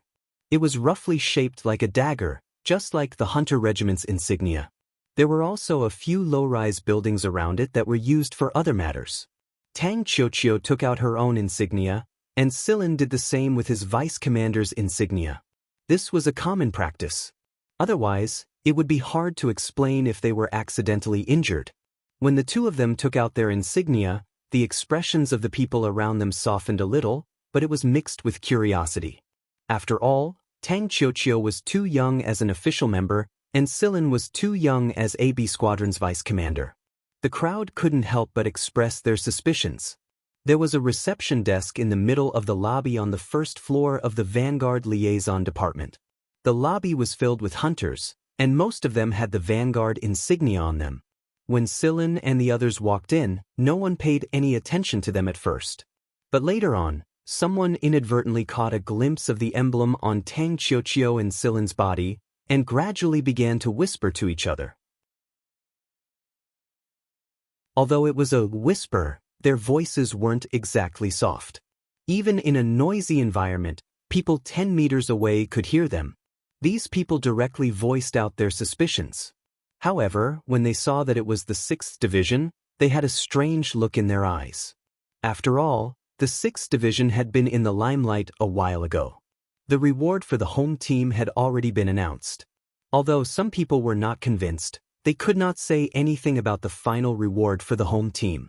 They didn't say it out in the open, but they didn't have to be so taboo in private. As long as there weren't any big shots from the home team present, they could say whatever they wanted.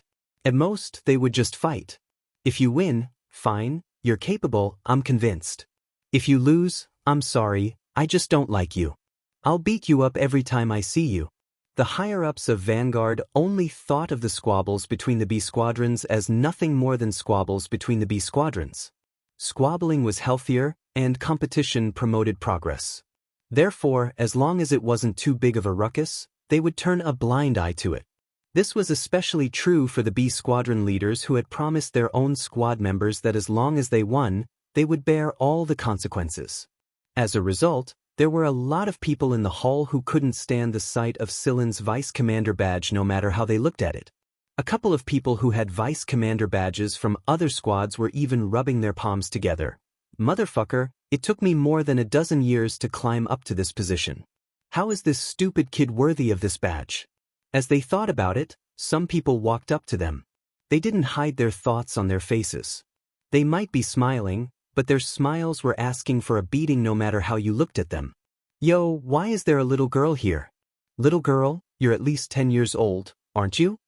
A brawny man more than 2 meters tall said loudly as he walked towards them. Beside him was a slightly shorter person who also looked difficult to deal with. He was twirling a boomerang in his hand with great vigor. When he saw that Sillin and the others were ignoring him and continuing to advance, the brawny man pursed his lips and swept a disdainful glance at Sillin and the others. Then he rolled his eyes and took out a big lollipop. He said, "Little girl, here's something delicious for you. Do you want this?" Bang! The brawny man's words came to an abrupt halt. The people who were about to laugh out loud heard the brawny man's words suddenly froze in their throats. The big lollipop that was originally in the brawny man's hand had snapped from the spot where the brawny man's fingers were gripping. The brawny man's fingers weren't harmed at all, and the lollipop with the lollipop was thrown high into the air by the force of the snap. It spun towards Tang Qiuqiu and finally landed accurately on Tang Qiuqiu's hand.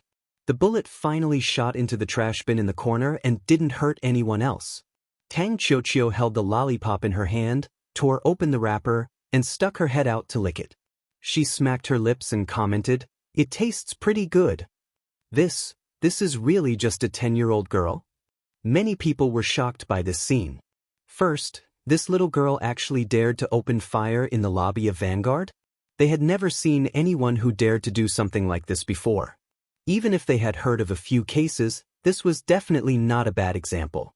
Furthermore, not everyone dared to act so recklessly. If something happened, it would implicate the vice captain. The people in Vanguard could fight and settle things on the spot. They could also compete in marksmanship, but most of them would go to the shooting range of the liaison department. But for a person who didn't even have the rank of vice captain to open fire in a place like the first floor lobby without even thinking, where did she get the courage to do so? And with so many people present, not a single one of them felt a murderous aura. No, they didn't even feel the aura locking onto them in the instant before the shot was fired. Second, this little girl's marksmanship was too good. Not only did she break the stick, but she also didn't hurt anyone else. In the end, she was able to shoot into the trash bin. Such marksmanship was indeed very good. Furthermore, after shooting the stick, she was able to let the lollipop fall into her hands. Not only did she intimidate the other party, but she also received her own benefits. It had to be said that this move was quite beautiful. Third, and also what many people were conflicted about, Tang Qiuqiu's bullet ricocheted. This meant that the bullet bounced off the target after a few ricochets. Such a small child could actually shoot a ricocheted bullet so easily. What a strike! Tang Qiuqiu couldn't achieve the effect she wanted by shooting in a straight line. Even if she could shoot in a curve, the curve was very limited and still not enough to meet her needs. So in the end, Tang Qiuqiu chose to shoot a ricocheted bullet. According to what Sillin had said before, in the Vanguard's liaison department, the building materials would definitely be different. After walking into the hall and observing the situation here, she had some thoughts. Not bad. She shot a ricocheted bullet and got a lollipop. Tang Qiuqiu was very satisfied. In fact, in addition to the amazement of the surrounding people, Yudos and Lycrabe were even more amazed. The Tang Qiuqiu that they usually saw was just an ordinary little sister. She would complain, be a little awkward, and be as excited as other children when she saw new things around her. She was just a little girl who liked to eat sweets. But now it seemed that those who could match that emblem were not ordinary people, even if she was a little girl about 10 years old. "Thank you, uncle." Tang Qiuqiu did not forget to express her gratitude after licking the bang bang tang. This was purely a polite formula. She did not really mean to thank him, but no one cared about this. It seems that I have underestimated you. No wonder you can become an official member at such a young age. Very good. The brawny man was stunned for a moment before he laughed. He no longer looked down on them and continued to walk towards Sillin's group. The person next to the brawny man walked directly in front of Lycrabe and glanced up and down at Lycrabe. From the beginning, he could not bear to see Lycrabe like this. "Are you trying to act cool?" The person spun the boomerang in one hand and patted Lycrabe with the other. he said with a fake smile, but this person doesn't seem to have an emblem. Could it be that he is not a member of Vanguard? Sigh, don't be discouraged. Although a little girl who is so much younger than you is also very capable, don't be too discouraged. The person patted Lycrabe's shoulder a little hard, and it made a loud sound. However, Lycrabe stood firmly and did not move a single step. Seeing that Lycrabe was able to withstand such a force, the person was about to praise him. However, when he saw that Lycrabe was still too lazy to care about him, he suddenly became angry again. He put more force on Lycrabe's shoulder and said, "You are a new reserve member, right? When you see a senior, you should know the necessary manners of a hunter." Sillin curled his lips. What was the necessary manners of a hunter? In summary, it could be summed up in 4 words: the strong are respected. Although the brawny man looked much stronger than the person, in fact, in terms of strength, the brawny man was definitely no match for the person. Many people's first impression of the person was that he was an agile type, but the truth was that the person was a strength type. Therefore, people were already certain that Lycrabe could withstand the person's strength just now. However, they did not mind watching Lycrabe's reaction after the person increased his strength. The reality was out of everyone's expectations. Lycrabe did not have any reaction at all. Even his expression did not change. The one who had a reaction was that person. The person's hand on Lycrabe's shoulder began to expand rapidly. What was clearly a strong and well-defined palm became a big, meaty palm that was thicker than a bear's paw in a few seconds. The 5 fingers were no longer what they used to be, and the meaty palm looked very comical. Most importantly, the person did not feel any pain at all. The nerves in the hand seemed to have become numb, or the nerve conduction was blocked, and it could not transmit the real feeling of the changes in the palm to the brain. The change in the palm was just the beginning. As the palm expanded, slowly, the wrist also began to thicken, and then the arm, as if there was an inflator pumping air into it. When the swelling expanded to the shoulder, the person gradually lost control of the arm, and it drooped down powerlessly. Seeing such a scene, the surrounding people unconsciously touched their own arms, feeling the state of their arms, for fear that such a thing would happen to them. "Hey kid!" The brawny man took a big step towards Lycrabe, but was stopped by Sillin's hand. The brawny man wanted to push away Sillin's hand in front of him, but found that no matter how hard he tried, he could not move the hand at all. The brawny man knew that this time he had really met a tough opponent. A person who could wear the vice captain's emblem was definitely not weak. Another thing he learned today was that whether or not he could have the emblem of an official member, and whether or not he could hold the position of vice captain, had nothing to do with age. Taking a deep breath, the brawny man looked up at Sillin, and saw that the young vice captain still had a faint smile on his face. It could not be considered distant, nor could it be considered friendly.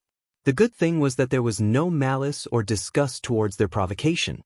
This was a good sign for the brawny man. "Brother, this time we made a mistake. It was our fault, sorry.